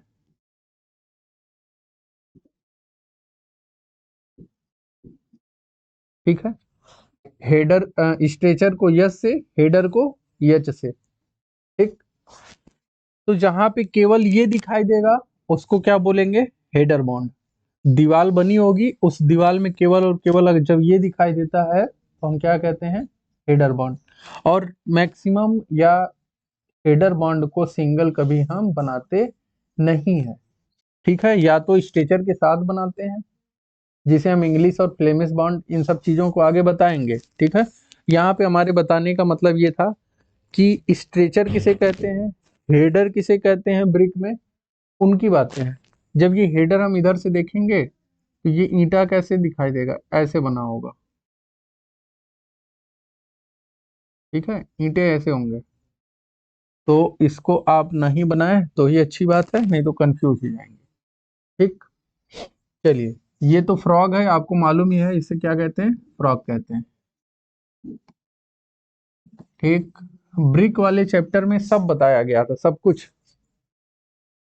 तो इतनी चीजें याद हो गई, ठीक, कि हेडर किसे कहते हैं, स्ट्रेचर किसे कहते हैं, सब कुछ समझ में आ गया। और उधर बेड और जॉइंट, हॉरिजॉन्टल जॉइंट क्या है, जब हम ऊपर मसाला लगाते थे या इसके नीचे वाले भाग में हम मसाला लगाते थे तो ये क्या कहलाता था, हॉरिजॉन्टल जॉइंट। जब हम हेडर पे क्या करते हैं, मसाला लगाते हैं, मोटार करते हैं हेडर पे और इधर साइड में, तो उसे क्या कहते हैं, वर्टिकल जॉइंट, ठीक।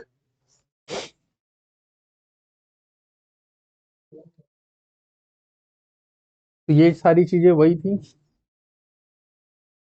देखिए header, the brick or stone, brick हो या stone are laid with its length perpendicular to the face of wall, ठीक है, perpendicular to the face of wall, और brick laid in such a way that is width and thickness 9 centimetre into 9 centimetre is visible is known as header.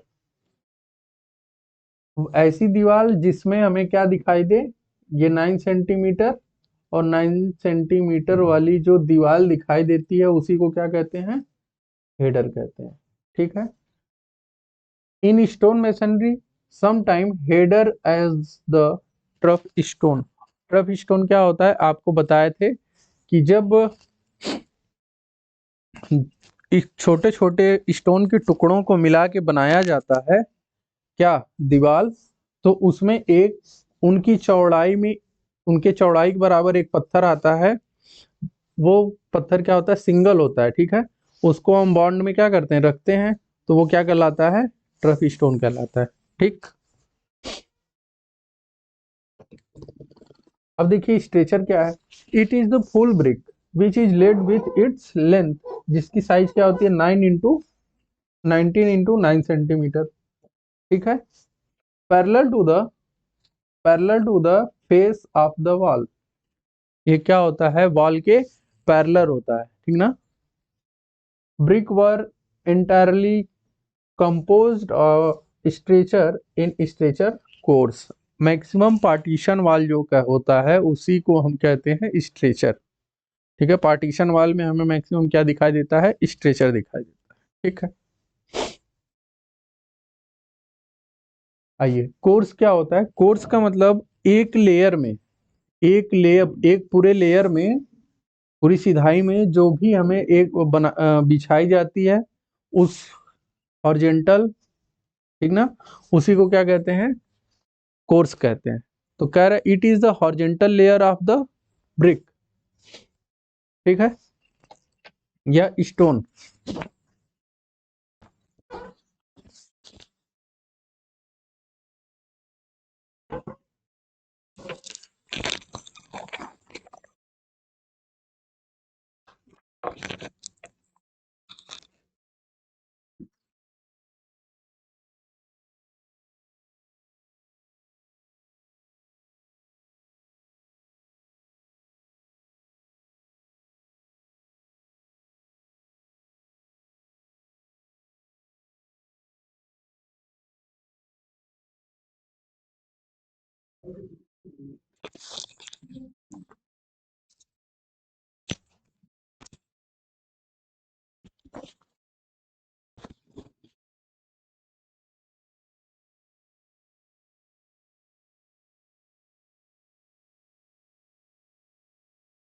कह रहा है कि it is horizontal layer of brick और stone, जो horizontal layer होती है वही क्या कहलाता है, कोर्स कहलाता है। Note, header and stretcher is use to break the continuity of vertical joint in masonry. Masonry में जो भी वर्टिकल ज्वाइंट होता है वो क्या होता है, हेडर और स्ट्रेचर क्या होता है, ज्वाइंट को ब्रेक करने के लिए यूज किया जाता है। अब कुनिया क्या होता है, तो कुनिया किसी भी दीवार का जहां पे दो दो दिशाओं से दीवार एक जगह आके मिलती है वही साइड क्या कहलाता है, कुनिया कहलाता है। जैसे कहते हो ना कोने में चले जाओ, तो वही कोना और कुनिया सब एक ही है, ठीक है। कह रहे it is the exterior angle और कॉर्नर ऑफ द वॉल, ठीक। तो ये जितनी भाग दिखाई दे रहा है वो क्या कहलाता है, कुनिया। जो दो दिशाओं से, एक इधर से आया एक इधर से आई, दोनों दीवार जहां पे आके मिलती हैं वो किनारा और वो साइड क्या कहलाता है, कुनिया कहलाता है, ठीक है। कॉर्निस ब्रिक क्या होता है, several shape and size of brick when combined to form cornice are known as cornice brick. इनको हम कॉर्निस नहीं कहेंगे, बट जो शेप क्या हो, जो शेप मुड़ा हुआ होता है, ठीक ना, जो से क्या हो, बेंड हो, उनको हम क्या कहेंगे, कोर्निस कोर्स कहते हैं या कोर्निस ब्रिक कहते हैं, ठीक है। Various form of shape of brick, इतने सारे जो भी हमें यहाँ पे दिखाए, जो भी दिखाया गया है, ये सब चीजें कहाँ यूज होती हैं, चिनाई में यूज होती है इस प्रकार से। और किसका क्या नाम है उनको यहाँ पे समझेंगे, फिर इनके सेंटेंस को हम आगे देखते हैं किसको क्या कहते हैं। तो पूरा का पूरा ब्रिक ऐसे होता है, ठीक है। इनकी साइज आपको बताई गई। क्वीन क्लोजर ये ध्यान रखिएगा, और किंग क्लोजर ये ध्यान रखिएगा। इनको याद करने का फार्मूला हम बता देते हैं, क्या होता है। किंग क्लोजर, किंग क्लोजर का मतलब, किंग का मतलब राजा, क्वीन क्लोजर का मतलब क्वीन मतलब रानी। तो आदमी ये सोचता है, दिमाग में ये रहता है कि किंग अच्छा होगा तो बड़ा काम करता होगा, है कि नहीं, और क्वीन होगी तो छोटा काम करती होगी या नॉर्मल होगी, ठीक ना। किंग बड़ा है, नाम से तो किंग है, किंग का नाम, किंग का मतलब बड़ा, लेकिन इसका काम क्या है, जो इसका क्लोजर होता है वो छोटा होता है। याद करने का फॉर्मूला, नहीं तो किंग क्लोजर पिन क्लोजर में हमेशा क्या होता है, कंफ्यूजन बनी रहती है। तो याद करने का मतलब, किंग क्लोजर मतलब छोटा टुकड़ा। अब छोटा टुकड़ा मतलब हाफ ऑफ द हेडर और हाफ ऑफ द स्ट्रेचर, इतने भाग को क्या किया जाता है, काट के निकाल लिया जाता है, और बचा हुआ भाग हमारा कुछ इस प्रकार रहता है।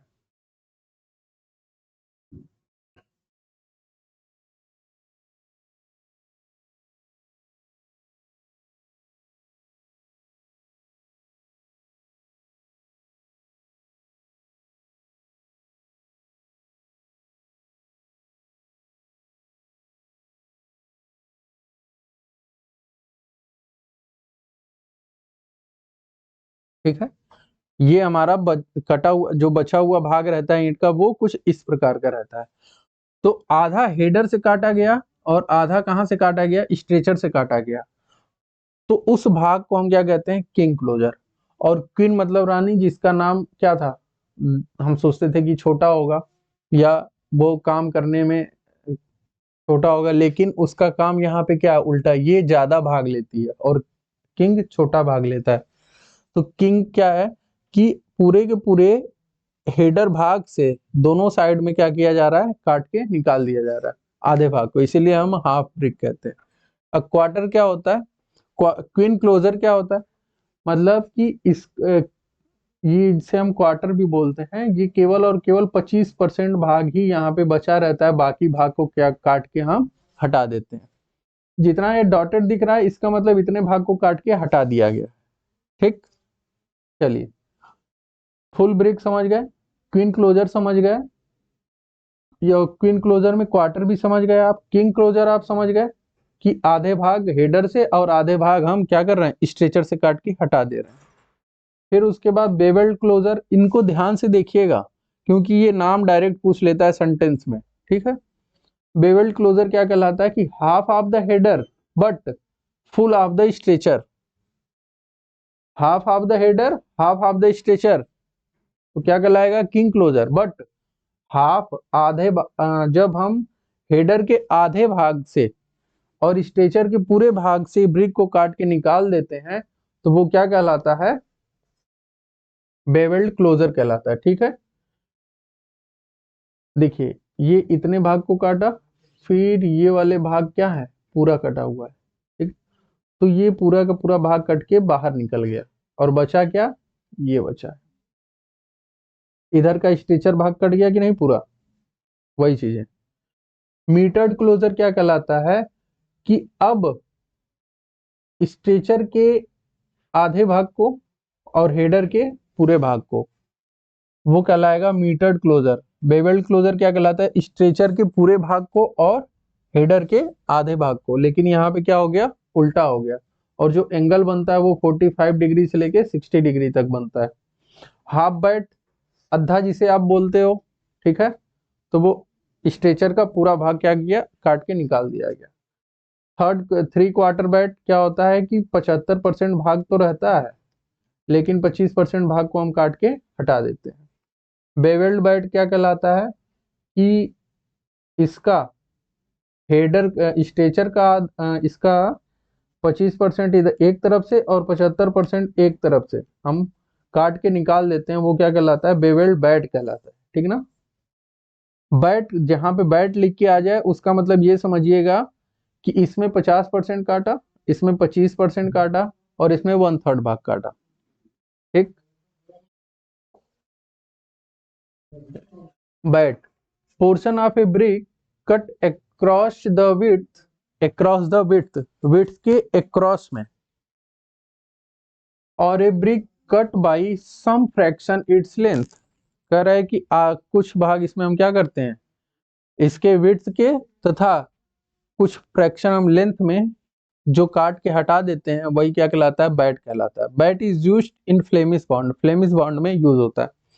अब फ्लेमिश बॉन्ड क्या है, ये सब कितने बॉन्ड होते हैं आगे हम बताएंगे। ठीक है, closure, position of brick obtain by cutting its along length.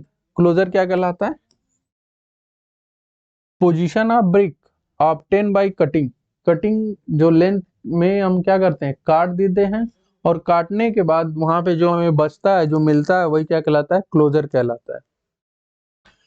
Closure दो प्रकार, किंग क्लोजर और क्वीन क्लोजर। किंग हम बताए थे क्या होता है, किंग का मतलब राजा, मतलब ये बड़ा काम करता होगा, लेकिन काम इसका उल्टा है, आधे भाग हेडर से आधे भाग स्ट्रेचर से। तो देखिएगा, a brick which is cut remove half of the header and half of the stretcher, या the triangular pieces between the centre of one end and the centre of the one end, दोनों भाग के आधे आधे भाग से हम काट के निकाल दिया जाता है। इस तरफ से सेंटेंस लिख देगा, या आपको दूसरा इस तरफ से भी सेंटेंस लिख के देगा, तो आप समझ जाइएगा किंग क्लोजर की बात कर रहा है। When two wall meet at a angle, king closure is used. समझ गए आप, जब कोई भी वाल एक दूसरे से मिल रहे हैं किसी एंगल पे, तो उस समय हम किसका यूज होता है, किंग क्लोजर का यूज होता है। क्वीन क्लोजर क्या होता है, it is a brick cut into two part longitudinally, then one part is known as queen closure. ठीक है, लॉन्गिट्यूडनली क्या कर रहे थे, हम ब्रिक को काट देते थे, ठीक है, और बाकी ब्रिक के बचे हुए भाग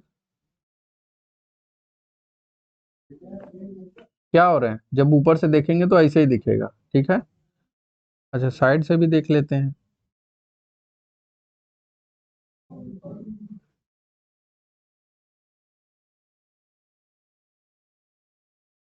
ये वाले भाग काट के लॉन्गिट्यूडनली, ये क्या कौन सा भाग है, लॉन्गिट्यूडनली भाग, इनको हम क्या कर रहे हैं, आधे भाग को काट के हटा देते हैं, तो वही कह रहा है। ठीक है, to get a proper bond it is placed next to the first header in alternate course. मतलब हम इसको प्रॉपर बॉन्ड बनाए रखने के लिए हम किसका यूज करते हैं, क्वीन क्लोजर का यूज करते हैं। ठीक है, king closure and queen closure are related to brick masonry. ये किससे रिलेट है? ब्रिक में चिनाई करने के लिए। बेवेल्ड क्लोजर क्या कहलाता है? तो बेवेल्ड क्लोजर यहाँ पे देखिएगा, bevelled closure half of the header but full of the stretcher. वही चीज यहाँ पे bevelled closure, it is the portion of brick in which the whole length मतलब full of stretcher of the brick is beveled for maintaining half width at one end and full width at other। ठीक है, half हम एक तरफ से और दूसरी तरफ से क्या कर रहे हैं? Full length. ठीक ना, इनका जो काट के हम जो ब्रिक मिलता है वो क्या कहलाता है? बेवेल्ड क्लोजर कहलाता है।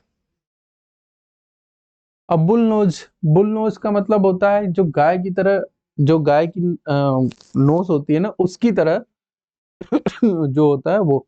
Use to round off sharp corner. क्या करते हैं? किसी ब्रिक को हम क्या करते हैं? शार्प कॉर्नर की तरह हम किनारे से काट देते हैं और कौन सा शेप देते हैं? कर्व की तरह राउंड शेप देते हैं। वो क्या कहलाता है? बुलनोज ब्रिक कहलाता है। ओके। कोपिंग, कोपिंग ब्रिक क्या होती है?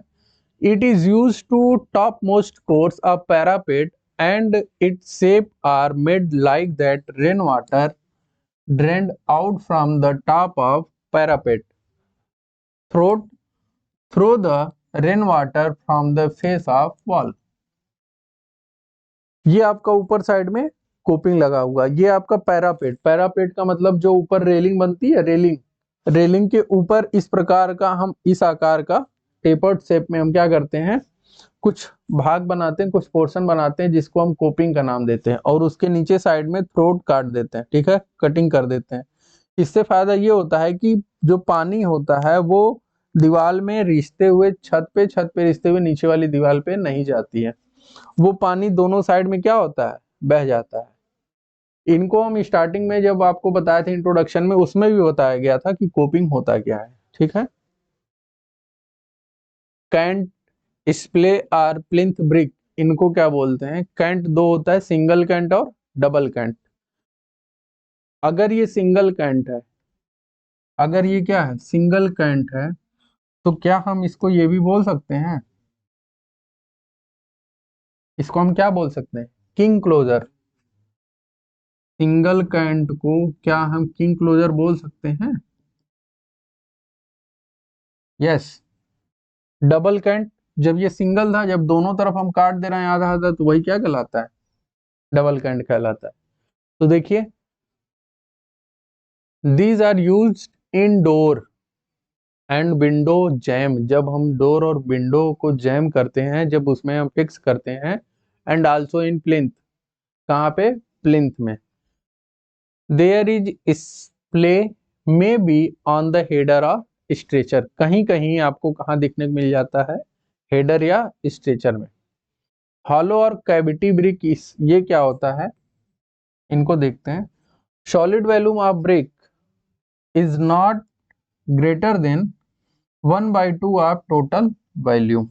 ठीक है, मतलब टोटल वॉल्यूम का आधे से ज्यादा भाग नहीं होना चाहिए सॉलिड पार्ट। ठीक है,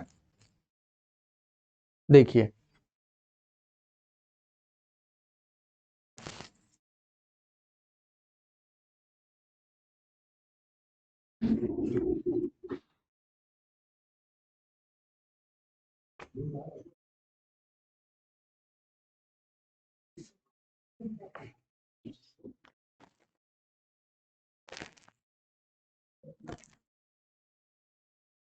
एडवांटेज क्या होता है हेलो ब्रिक का? Provide insulation against heat and sound. क्या करता है? हीट और साउंड में इंसुलेशन प्रोवाइड कराता है। कहने का मतलब यह है कि हीट भी ऑब्जर्व करेगा। ये हम दिखाते हैं, देखिए ये होता है, इन्हें हम क्या कहते हैं? हॉलो ब्रिक बोलते हैं। ठीक है, या परफोरेटेड ब्रिक भी बोलते हैं। इधर से जब फायर क्या होता है, पास होगा तो भी ये क्या करेगा, ऑब्जर्व करेगा, और इसके बाद इसमें कोई साउंड जाता है तो वो भी इसी में क्या होता है, घूमता रह जाता है और वहीं पे दब जाता है। इसीलिए फायर और साउंड की बात किया है, ठीक है। Generally its weight is 1/3 of ordinary brick. जैसे किसी ब्रिक कितना होता है, 3 kg होता है, तो उसका 1/3 भाग क्या होता है, हॉलो ब्रिक का वेट होता है। sufficiently strong for all purpose expected in case of concentrated load। Concentrated load छोड़ के हर भाग के लिए क्या है, प्रीफर हम कर सकते हैं। समझ गए। Useful for non load bearing वाल, जहां पे लोड नहीं आता है उसमें हम क्या करते हैं, इसको यूज कर सकते हैं। Perforated brick in consist of 35 से लेके 45% क्या होता है, cylindrical whole on their thick surface. इनके सरफेस पे कितना 35 से लेके 45% तक हम क्या करते हैं, होल कर देते हैं। Not useful for hydraulic structure, हम वहां पे हाइड्रोलिक स्ट्रक्चर में यूज नहीं करते हैं। हाइड्रोलिक स्ट्रक्चर मतलब जहां पे पानी से रिलेटेड चीजें होती हैं, ठीक है। It should be free from crack and free lime, ठीक है। यह क्रैक से तथा बुझे चूने वाले चीजों से क्या होता है, फ्री फ्रॉम होता है। इसकी डायमेंशन एंड 29x99, ठीक है।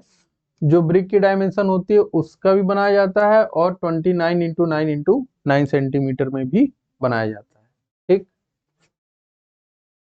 चलिए, the shape of brick may be circular, square, rectangular और any other shape in cross section. इसको परफोरेटेड ब्रिक को यूज कहाँ किया जाता है, use in the panel of light weight structure and multi storey frame structure, ठीक है। Channel और गटर ब्रिक क्या कहलाता है, these are glaze brick are used for laying drain, नालियों वगैरह में इनको हम यूज करते हैं। Brick are mould to the shape of gutter are channel, मतलब ये ब्रिक है, ब्रिक को हम क्या करते हैं, इधर साइड से एक नाली नुमा, कर्व नुमा बना देते हैं जिधर से अगर पानी भी हम पास करा सकते हैं, ठीक है। तो उस ब्रिक को हम क्या कहते हैं, गटर या चैनल ब्रिक कहा जाता है।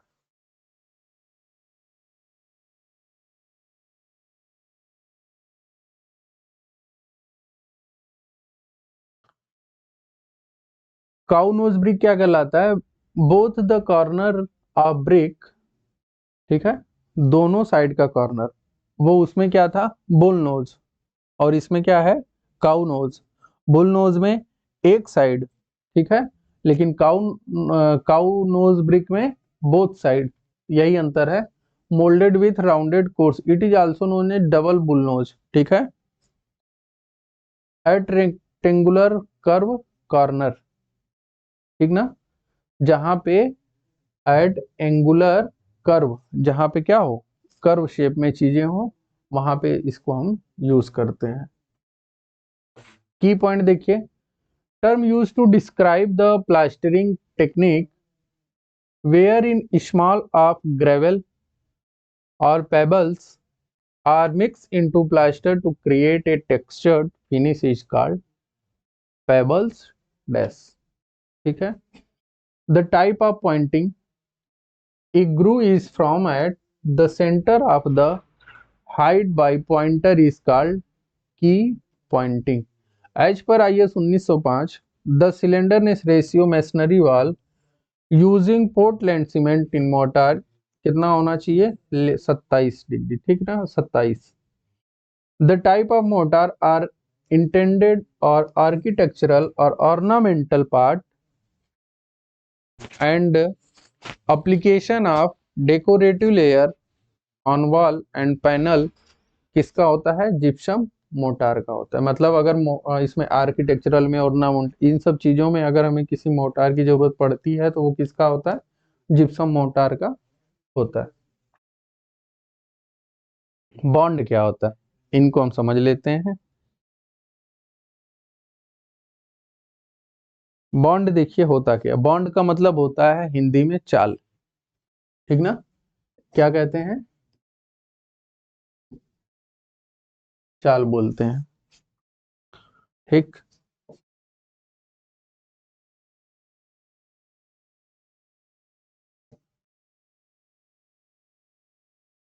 चलिए, कोई भी चिनाई जब हम करते हैं तो वो या तो हॉरिजेंटल, ठीक है, तो जिस पार्ट में, जिस शेप में, जिस साइज में हम बिछाते हैं, जिस थिकनेस में बिछाते हैं, वही उसका क्या कहलाता है, बॉन्ड कहलाता है। ठीक ना। बॉन्ड को हिंदी में चाल बोला जाता है, और चाल का मतलब होता है उसका चाल। तो जिस प्रकार से हम ईंट को क्या कर रहे हैं, बनाते चले जा रहे हैं, ऊपर तक उठाते चले जा रहे हैं, वही क्या कहलाता है, बॉन्ड कहलाता है। ठीक है। बॉन्ड अब कई प्रकार के होते हैं, जिसमें पीछे भी बताए थे, जिसमें केवल हेडर दिखाई दे, किसी ब्रिक का केवल हेडर दिखाई दे तो उसे हम कहेंगे हेडर बॉन्ड। जिसमें, जिस चिनाई में, जो दीवार बनी है, जिस चिनाई में केवल स्ट्रेचर भाग हमें सामने से दिखाई दे रहा है, वो क्या कहलाएगा, स्ट्रेचर बॉन्ड। और जिसमें इंग्लिश बॉन्ड भी होता है, फ्लेमिश बॉन्ड भी होता है। तो इनको याद रखने के लिए, इंग्लिश और फ्लेमिश का मतलब ये होता है, इंग्लिश मतलब एक दूसरे से मिला हुआ, ठीक है, लेकिन इसका मतलब ये नहीं है। इंग्लिश मतलब समझ जाओ कि एक दूसरे से उलझा हुआ, जैसे लोगों को इंग्लिश समझ में नहीं आती तो लगता है कि उलझा हुआ चीजें हैं, तो ये गलत है। तो इंग्लिश, तो यहाँ जो बॉन्ड बनेगा वो एक लेयर में स्ट्रेचर रहेगा और उसके दूसरे वाले लेयर में हेडर रहेगा, इस प्रकार से बनेगा। समझ गए आप, जो हम सामने से देख रहे हैं। लेकिन फ्लेमिश बॉन्ड जो होता है, उसी के एक ही लेयर में हेडर भी दिखेगा और स्ट्रेचर भी दिखेगा, उसे हम फ्लेमिश बॉन्ड बोलते हैं। तो आप समझ गए बॉन्ड क्या होता है। ठीक। अब बॉन्ड के क्या रूल हैं उनको हम देखते हैं। The art of applying to the overlapping of the brick, ठीक है, in a wall in each alternate course to bind up the whole wall together is known as bond. कह रहा है कि या तो अल्टरनेटिंग और या तो पूरे कोर्स में जिस प्रकार से हम ब्रिक को बिछाते हैं, लेइंग करते हैं, वो उसका क्या कहलाता है, चाल कहलाता है।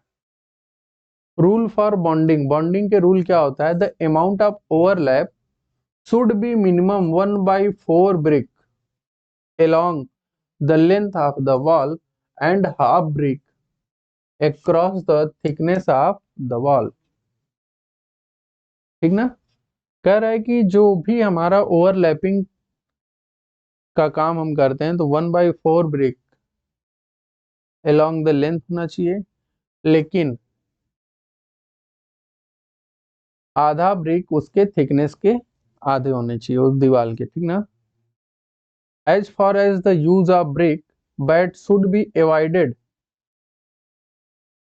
इन बैट को हम क्या करते हैं, इनको अवॉइड किया जाता है अंडर स्पेशल सर्कमस्टेंसेस में। Length of the brick should be twice it's width plus 1 joint. कह रहा है जो लेंथ ऑफ द ब्रिक होता है शुड बी ट्वाइस, मतलब उसका दुगना विड्थ होना चाहिए प्लस 1 जॉइंट में, एक जॉइंट में। ठीक ना।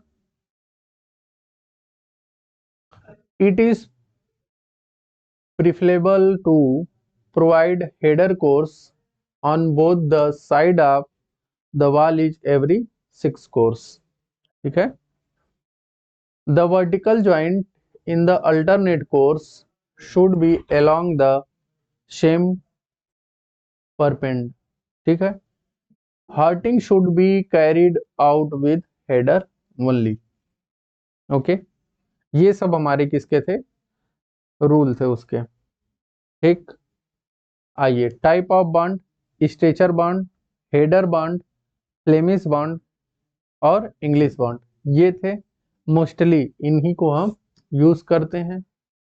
लेकिन अदर टाइप ऑफ बॉन्ड देखेंगे, facing bond, dutch bond, ranking bond, zigzag bond, garden wall, brick और इंग्लिश क्रॉस बॉन्ड, इनको भी देखेंगे। पहले, उससे पहले हम किसको देखते हैं, स्ट्रेचर, हेडर, इंग्लिश और फ्लेमिश बॉन्ड को। तो जैसा अभी हमने आपको बताया कि स्ट्रेचर बॉन्ड क्या होता है, जिस दीवार में केवल और केवल क्या दिखाई दे, स्ट्रेचर दिखाई दे, वो बॉन्ड कौन सा कहलाता है, स्ट्रेचर बॉन्ड कहलाता है। ठीक है। और जिसमें हेडर दिखाई दे, जिस दीवार में केवल और केवल हेडर दिखाई दे वो क्या कहलाएगा?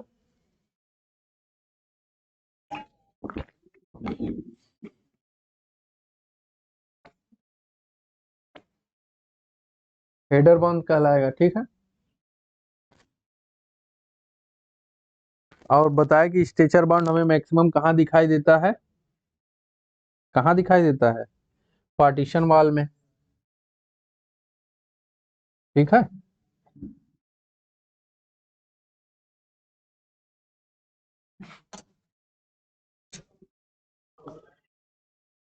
इंग्लिश बॉन्ड, फ्लेमिश बॉन्ड, इनको हम देखते हैं कैसे क्या होते हैं, धीरे धीरे हम आगे देखेंगे।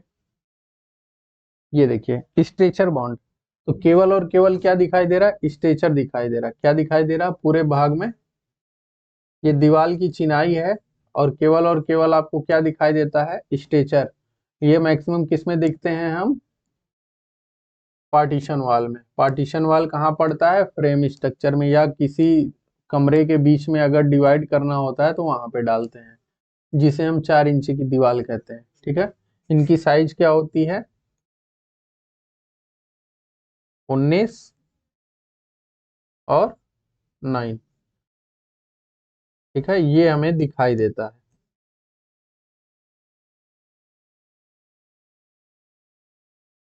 ठीक है।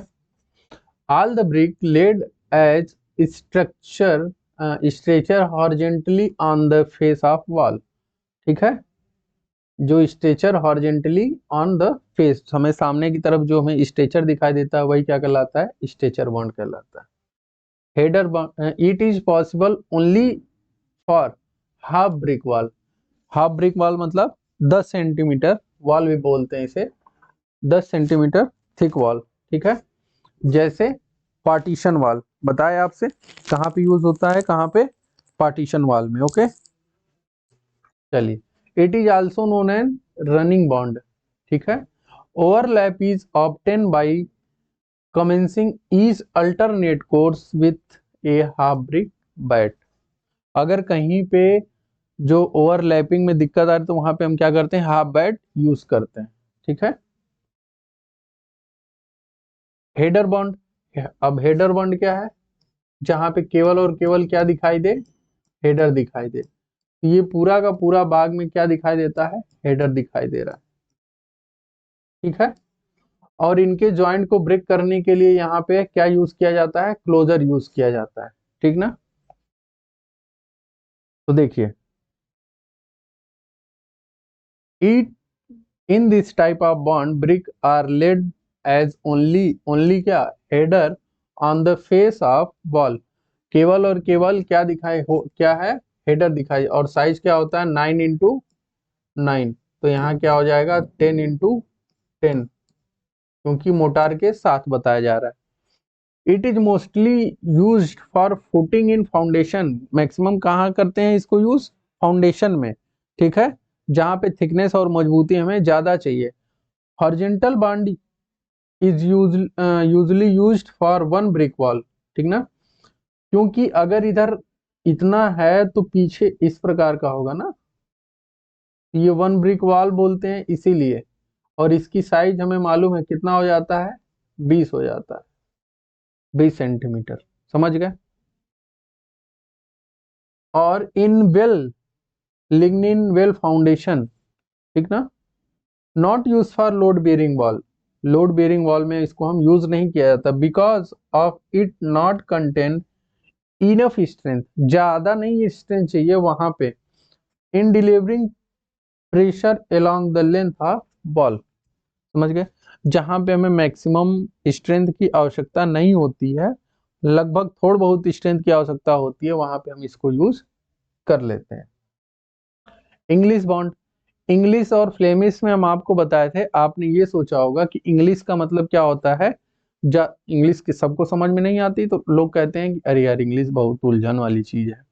तो ये उलझा हुआ नहीं रहता है, इसके कोर्स क्या होते हैं? उलझे हुए नहीं रहते हैं। किससे? स्ट्रेचर और हेडर से। हमेशा ये चीजें को ध्यान रखिएगा। इनके जो हेडर और स्ट्रेचर होते हैं तो एक कोर्स में स्ट्रेचर देखने को मिलेगा, उसके दूसरे वाले कोर्स में क्या देखने को मिलेगा? हेडर देखने को। मतलब अगर हम नीचे हेडर यूज किए हैं तो ऊपर स्ट्रेचर, और नीचे स्ट्रेचर यूज किए हैं तो ऊपर हेडर, ठीक ना। देखिए हम मान लेते हैं नीचे से स्टार्ट किए तो नीचे वाले में क्या दिखाई दिया, स्ट्रेचर दिखाई दिया, ठीक है। और उसके ऊपर वाले में क्या दिखाई दे रहा है, हेडर दिखाई दे रहा है, ठीक। तो ऐसे ही अल्टरनेट, अल्टरनेट, ठीक ना।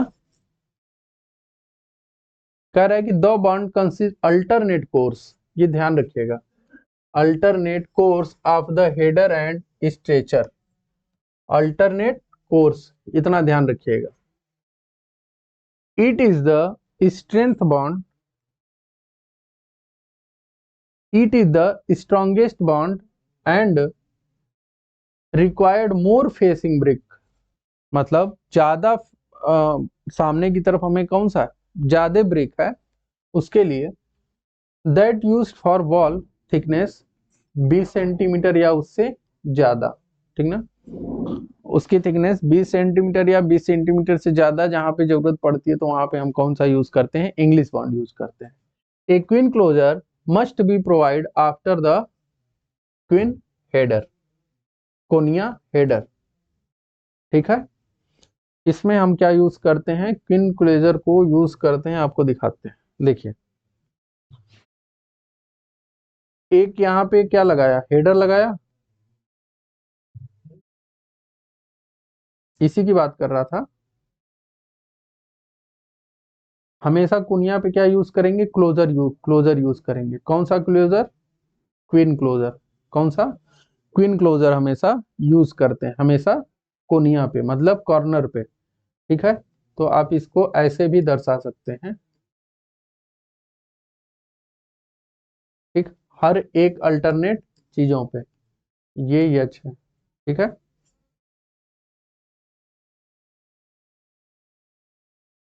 वही चीजें बात कर रहा है यहाँ पे कि एक queen closure must be provided after the कोनिया, मतलब जहां पे कोना होता है ना वहीं पे हम क्या करते हैं, क्वीन क्लोजर जरूर देते हैं। और क्लोजर क्यों दिया जाता है, कि एक जॉइंट दूसरे जॉइंट के ऊपर ना आने पाए, जॉइंट को ब्रेक करने के लिए। अगर हम यहाँ जॉइंट नहीं देते तो यहाँ पे क्या होता, यच आ जाता। अब सपोज सपोज दैट यहाँ पे देखिए ये कितना है, 20 सेंटीमीटर का है, और हम आधे भाग आधा ईंटा कर दें, ठीक है, इस प्रकार से। तो हमें ऊपर क्या दिखाई देगा, हेडर ही तो दिखाई देगा, है कि नहीं। ये हमें हेडर दिखाई दिया, और आधे भाग में फिर दूसरा ईंटा हम रख दिए, तो यहाँ ज्वाइंट यहाँ ज्वाइंट, फिर एक के ऊपर एक ज्वाइंट बना कि नहीं बना। हाँ, तो इन ज्वाइंट को क्या करना है, ब्रेक करना है, एक ज्वाइंट के ऊपर दूसरा ज्वाइंट ना आए, उन ज्वाइंटों को ब्रेक करने के लिए हम क्या देते हैं, क्लोजर यूज करते हैं, ठीक है। तो इसमें इंग्लिश बॉन्ड में हम क्या यूज करेंगे, क्विन क्लोजर यूज करते हैं, ठीक है। Continuous vertical joint should not be allow, ठीक ना। वर्टिकल कंटिन्यूअस कोई वर्टिकल ज्वाइंट हो वो अलाउ नहीं किया जाता है, क्योंकि अगर लोड आता है तो वहां पे स्ट्रेंथ कमजोर हो जाता है और वहां पे क्या होता है, ब्रिक लेइंग टूट जाती है। Joint in header course should B thinner than those is stretcher course, stretcher should have minimum lap 1/4, ठीक ना, 1/4 होना चाहिए there length over the header in stretcher course. It is costly and stronger than Flemish bond, Flemish bond से क्या होता है, strong होता है और क्या होता है, कॉस्टली भी होता है। And used in all government work, her government work जहां भी चलता है वहां पे हम इसी को यूज करते हैं। फ्लेमिश क्या होता है, फ्लेमिश एक में स्ट्रेचर दिखाई दिया तो दूसरे में क्या दिखाई देगा, हेडर दिखाई देगा, कह रहे हैं ना। उसमें क्या लिखा था, अल्टरनेट कोर्स, और यहाँ क्या लिखा है, ईच कोर्स। इन बात, each course has alternate header and stretcher, इन बातों को आप याद रखिएगा। उसमें ईच शब्द का नाम नहीं आता है, किसमें, हमें इंग्लिश बॉन्ड में, लेकिन फ्लेमिश बॉन्ड में ईच का नाम आता है। तो शब्दों को ध्यान रखेंगे तो याद करने में आसानी नहीं होगी। और यहाँ पे बताए थे कि इंग्लिश इंग्लिश मतलब उलझन, वैसा नहीं था, लेकिन फ्लेमिश मतलब उलझन। उलझन का मतलब एक ही रद्दे में हेडर भी है और स्ट्रेचर भी है। एक ही रद्दे में हमें क्या है, हेडर भी है और स्ट्रेचर भी है। ठीक, वो चीजें हम यहाँ पे बता रहे थे। Every alternate course start with A header at the corner. हम कहाँ से स्टार्ट करते हैं, हेडर एट द कॉर्नर से। ठीक, single Flemish bond, single Flemish bond. अब ये बताइए, जो फ्लेमिश बॉन्ड होता है उसमें सामने से देखने पे हमें स्ट्रेचर भी दिखाई दे रहा है, ठीक है, और क्या दिखाई दे रहा है, हेडर भी दिखाई दे रहा है। तो एक ईंटे की जो साइज होती है, एक ईंटे की साइज होती है 19, ये है 9, मतलब 20 मान लेते हैं, ठीक है। इधर 20 है तो इधर 10 है, तो ये भी 10 है। ये कितना है, 10, तो पीछे कितना होगा, 20, है कि नहीं, पीछे 20 होगा कि नहीं भैया, होगा। तो इधर भी तो 10 होगा मालिक, पीछे, तो पीछे 2 ईंटा रखना पड़ेगा कि नहीं रखना पड़ेगा। तो एक ब्रिक की एक फ्लेमिश, जो हमारी फ्लेमिश बॉन्ड होती है, एक फ्लेमिश बॉन्ड की थिकनेस अगर देखी जाए तो वो कितना होता है, 20 सेंटीमीटर। तभी तो बनेगा बॉन्ड भाई, हेडर स्ट्रेचर का, हेडर और स्ट्रेचर का। तो जब कहीं लिख दिया सिंगल फ्लेमिश बॉन्ड तो उसकी थिकनेस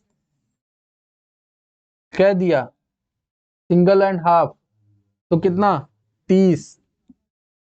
जब कहीं कह दिया डबल फ्लेमिश बॉन्ड तो कितना, 40, क्योंकि एक ये सिंगल फ्लेमिश क्या लिए है, ये 1.5 के लिए, 1.5 फ्लेमिश बॉन्ड के लिए, ठीक है।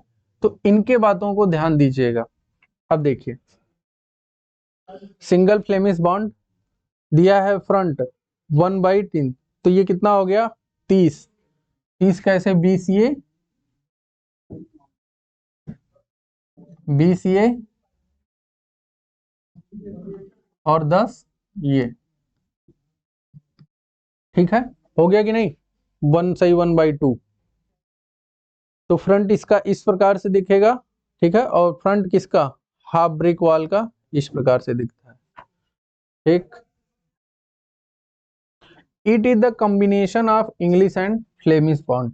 मतलब एक तरफ से हमें इंग्लिश बॉन्ड दिखाई देगा, लेकिन जब अगर हम पीछे साइड से देखते हैं तो क्या दिखाई देगा, फ्लेमिश बॉन्ड दिखाई देता है। नहीं समझ में आया, ध्यान से देखिए। अगर हम इधर से साइड से देख रहे हैं तो आपको हेडर स्ट्रेचर, मतलब स्ट्रेचर हेडर, स्ट्रेचर हेडर ये दिखाई दे रहा। तो हेडर स्ट्रेचर किस में होता है, फ्लेमिश बॉन्ड में होता है। लेकिन जब हम अगर पीछे से देख रहे हैं तो हमें केवल और केवल क्या दिखाई दे रहा है, हेडर हेडर हेडर, यही तो दिखाई दे रहा। तो वही बात कर रहे हैं यहाँ पे, it is combination of English and Flemish bond, ठीक।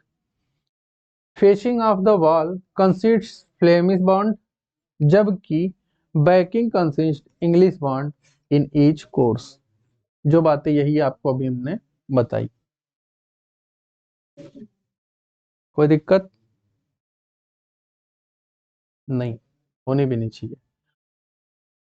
तो यहीं पे अगर हम लिख दें पहला रद्दा, तीसरा रद्दा, पांचवा रद्दा, इस प्रकार से दिखाई देगा, तो दूसरा रद्दा, चौथा रद्दा और छठवां रद्दा इस प्रकार से दिखाई देता है, ठीक है।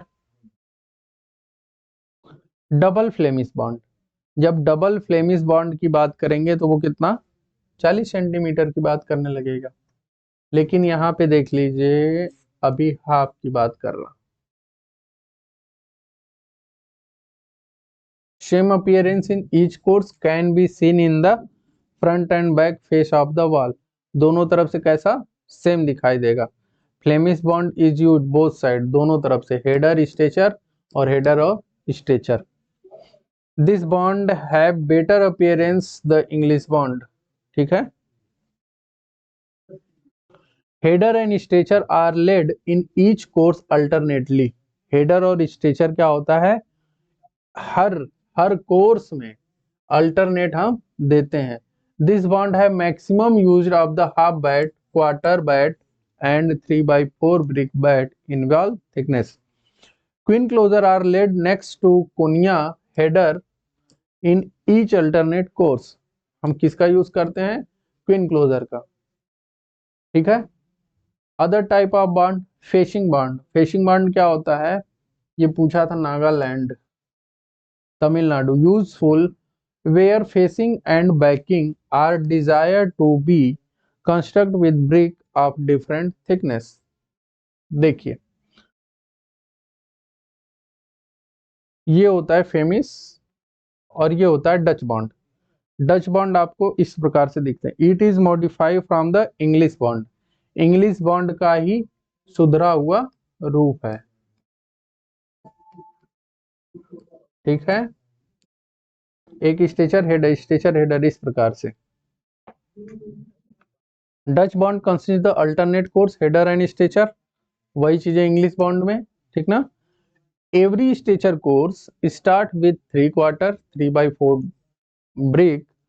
कह रहा है कि जो हम स्टार्ट कर रहे हैं इसको, तो ये किससे, 3/4 ब्रिक बैट जो था उससे हम क्या करते हैं, स्टार्ट करते हैं।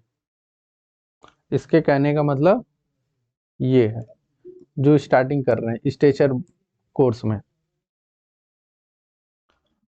Brick and every alternate stretcher course in the header is placed after 3/4 brick, okay। in every alternate course में a header is placed next to the 3/4 brick bed provided at the कोनिया। इनकी बात कर रहा, ठीक। Ranking, ranking bond क्या कहलाता है,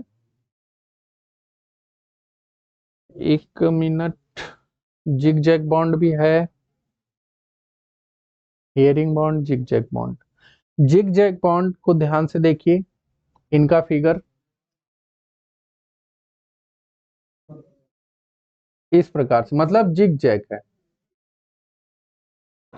और वही चीजें अगर वो यहाँ पे दिखा दी जाए आपको हियरिंग बॉन्ड में, तो सेम है कि डिफरेंट है, सेम है। तो this bond in which brick are laid inclination to the direction of the wall. जो डायरेक्शन होता है उधर साइड में क्या कर देते हैं, झुका देते हैं। और इसकी जो एंगल होता है, इनका जो एंगल हम लेते हैं 45 डिग्री टू 60 डिग्री तक लेते हैं, ठीक ना। समझ गए आप, ओके। आइए, longitudinal stability of wall is more in case of ranking bond and hence of such type of bond is provided in the thick wall English bond। longitudinal stability of English bond get increase, ठीक है। It is also used for laying brick on the floor। जब हमें floor पे, फर्श पे brick को बिछाना होता है तो हम ये यूज करते हैं। Two type of ranking bond, ये कितने टाइप्स का होता है, दो। एक डायगोनल होता है, दूसरा होता है हियरिंग बोन बॉन्ड होता है। ये देखिए, डायगोनल का मतलब ये होता है कि केवल और केवल एक साइड से इसको झुका देते हैं, ठीक है। लेकिन जो हमारा हियरिंग बोन बॉन्ड होता है उनको हम आधे पार्ट में, ध्यान दीजिएगा, आधे पार्ट में इधर से झुकाते लेके आ रहे हैं और आधे भाग में हम इधर से झुकाते लेके आ रहे हैं। तो इसका एंगल ये बना हुआ है, मतलब अगर हम देखें तो इधर बना हुआ है और इसका एंगल इधर बना हुआ है। समझ गए आप, तो इनमें ये सारे अंतर हैं।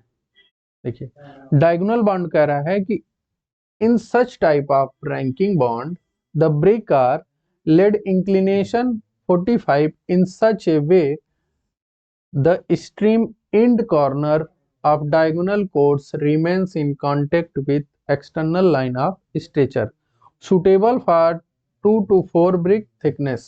ठीक है, इनकी बात कर रहा था।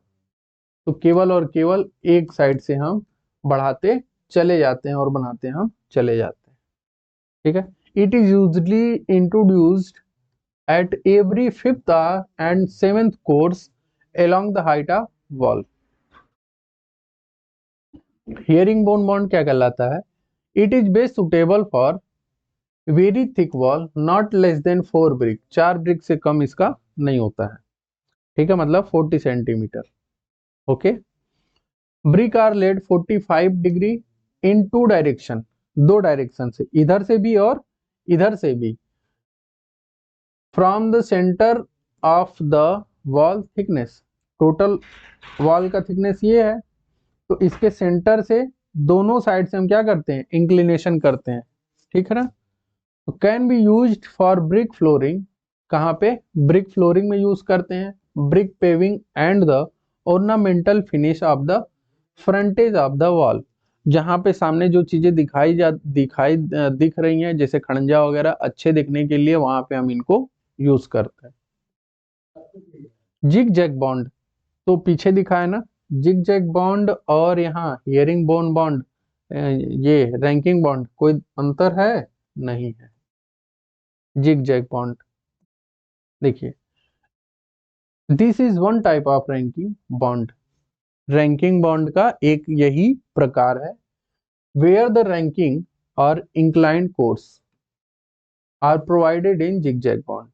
This is generally used in ornamental work और इन ब्रिक फ्लोरिंग। इसे हम कहाँ यूज करते हैं? ऑर्नामेंटल वर्क में, जहाँ जो फर्श अगर बना रहा है ऑर्नामेंटल वर्क वाले में इनको हम सौंदर्य दिखने के लिए वहां पे यूज करते हैं। एक गार्डन वॉल बॉन्ड, ये एक बार पूछा गया था, कहाँ पे? यूपीएससी में। ठीक है, specially use for garden wall, जहाँ पे बाग बगीचे इन सब चीजों में है, वहां पे हम क्या यूज करते हैं? इनको यूज करते हैं। इनको हम देख भी लेते हैं। इंग्लिश गार्डन वॉल, और इंग्लिश पता ही आपको, केवल और केवल क्या दिखाई देता है? स्ट्रेचर दिखाई देता है। ठीक, फिर उसके बाद फ्लेमिश गार्डन, फ्लेमिश में क्या? स्ट्रेचर और हेडर दोनों दिखाई देता है। ठीक, फिर उसके बाद आता है गार्डन वॉल मॉन्क बॉन्ड, जिसमें हम क्या यूज करते हैं? हेडर स्ट्रेचर यूज कर लेते हैं। ठीक है, तो कह रहा है कि garden wall, boundary wall and compound wall, ठीक ना, it is suitable for 2 metre height and 1 brick thick wall. इसकी हाइट कितना? 2 मीटर हाइट तक सुटेबल रहता है, और 1 ब्रिक थिकनेस वॉल के लिए। तो 1 ब्रिक थिकनेस कितना? 20 सेंटीमीटर वॉल थिकनेस के लिए ही सुटेबल रहता है।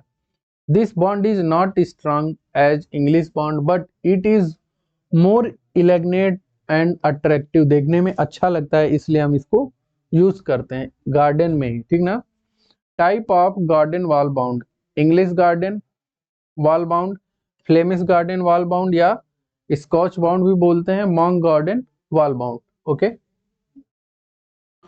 तो इंग्लिश बॉन्ड आपको बताए, इंग्लिश में केवल और केवल क्या दिखाई देता है? स्ट्रेचर दिखाई देता है। और ये सब बॉन्ड जो भी चीजें हैं वो आपको केवल कैसा? बिछी हुई। English garden wall, a queen closure is provided in each header course next to quinnia header to be necessary lap। okay, header course is provided only after 3 to 5 stretcher course। कह रहा है कि हेडर कोर्स कब? जब 3 से 4 stretcher course लगा दी जाए, तब जाके हेडर को हम यूज करते हैं। ओके, फ्लेमिश, तो फ्लेमिश में हेडर और स्ट्रेचर दोनों आ जाएंगे। Each course is made up 1 header after 3-5 stretcher course. मतलब कहने का, कह रहा है कि 1 स्ट्रेचर, 2 स्ट्रेचर, 3 स्ट्रेचर के बाद फिर हेडर। ठीक है, तो मतलब स्ट्रेचर लगाने के बाद हेडर लगा देते हैं। कितने स्ट्रेचर? 3 से 5 ईंटों को हम स्ट्रेचर में लगाते हैं, उसके बाद हम किसको लगाते हैं? Header. Series through out the length of the course. Okay, 3/4 brick bat is placed just next to the कोनिया, मतलब एक कोना है, इस कोने के बाद हम जस्ट क्या करते हैं, कोनिया प्लेस कर देते हैं। और कौन सा कोनिया? 3/4 बैट का। ठीक, नेक्स्ट द कोनिया header in each alternate course, each alternate course, एक को छोड़ के दूसरे में, ठीक ना। Provide necessary lap, a header is laid over the middle of each central stretcher, ठीक है। गार्डन वॉल मॉन्क बाउंड क्या कहलाता है?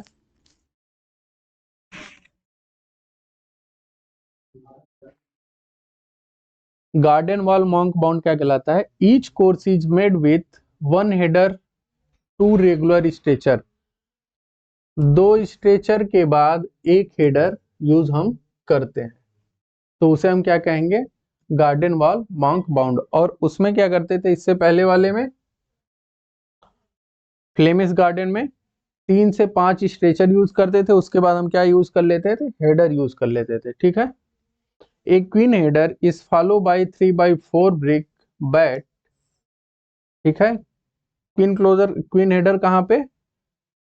3/4 brick provided in each alternate course and hence the header rest over joint between 2 successive stretcher, 2 stretcher लगाने के बाद हम header joint को यूज करते हैं, ठीक।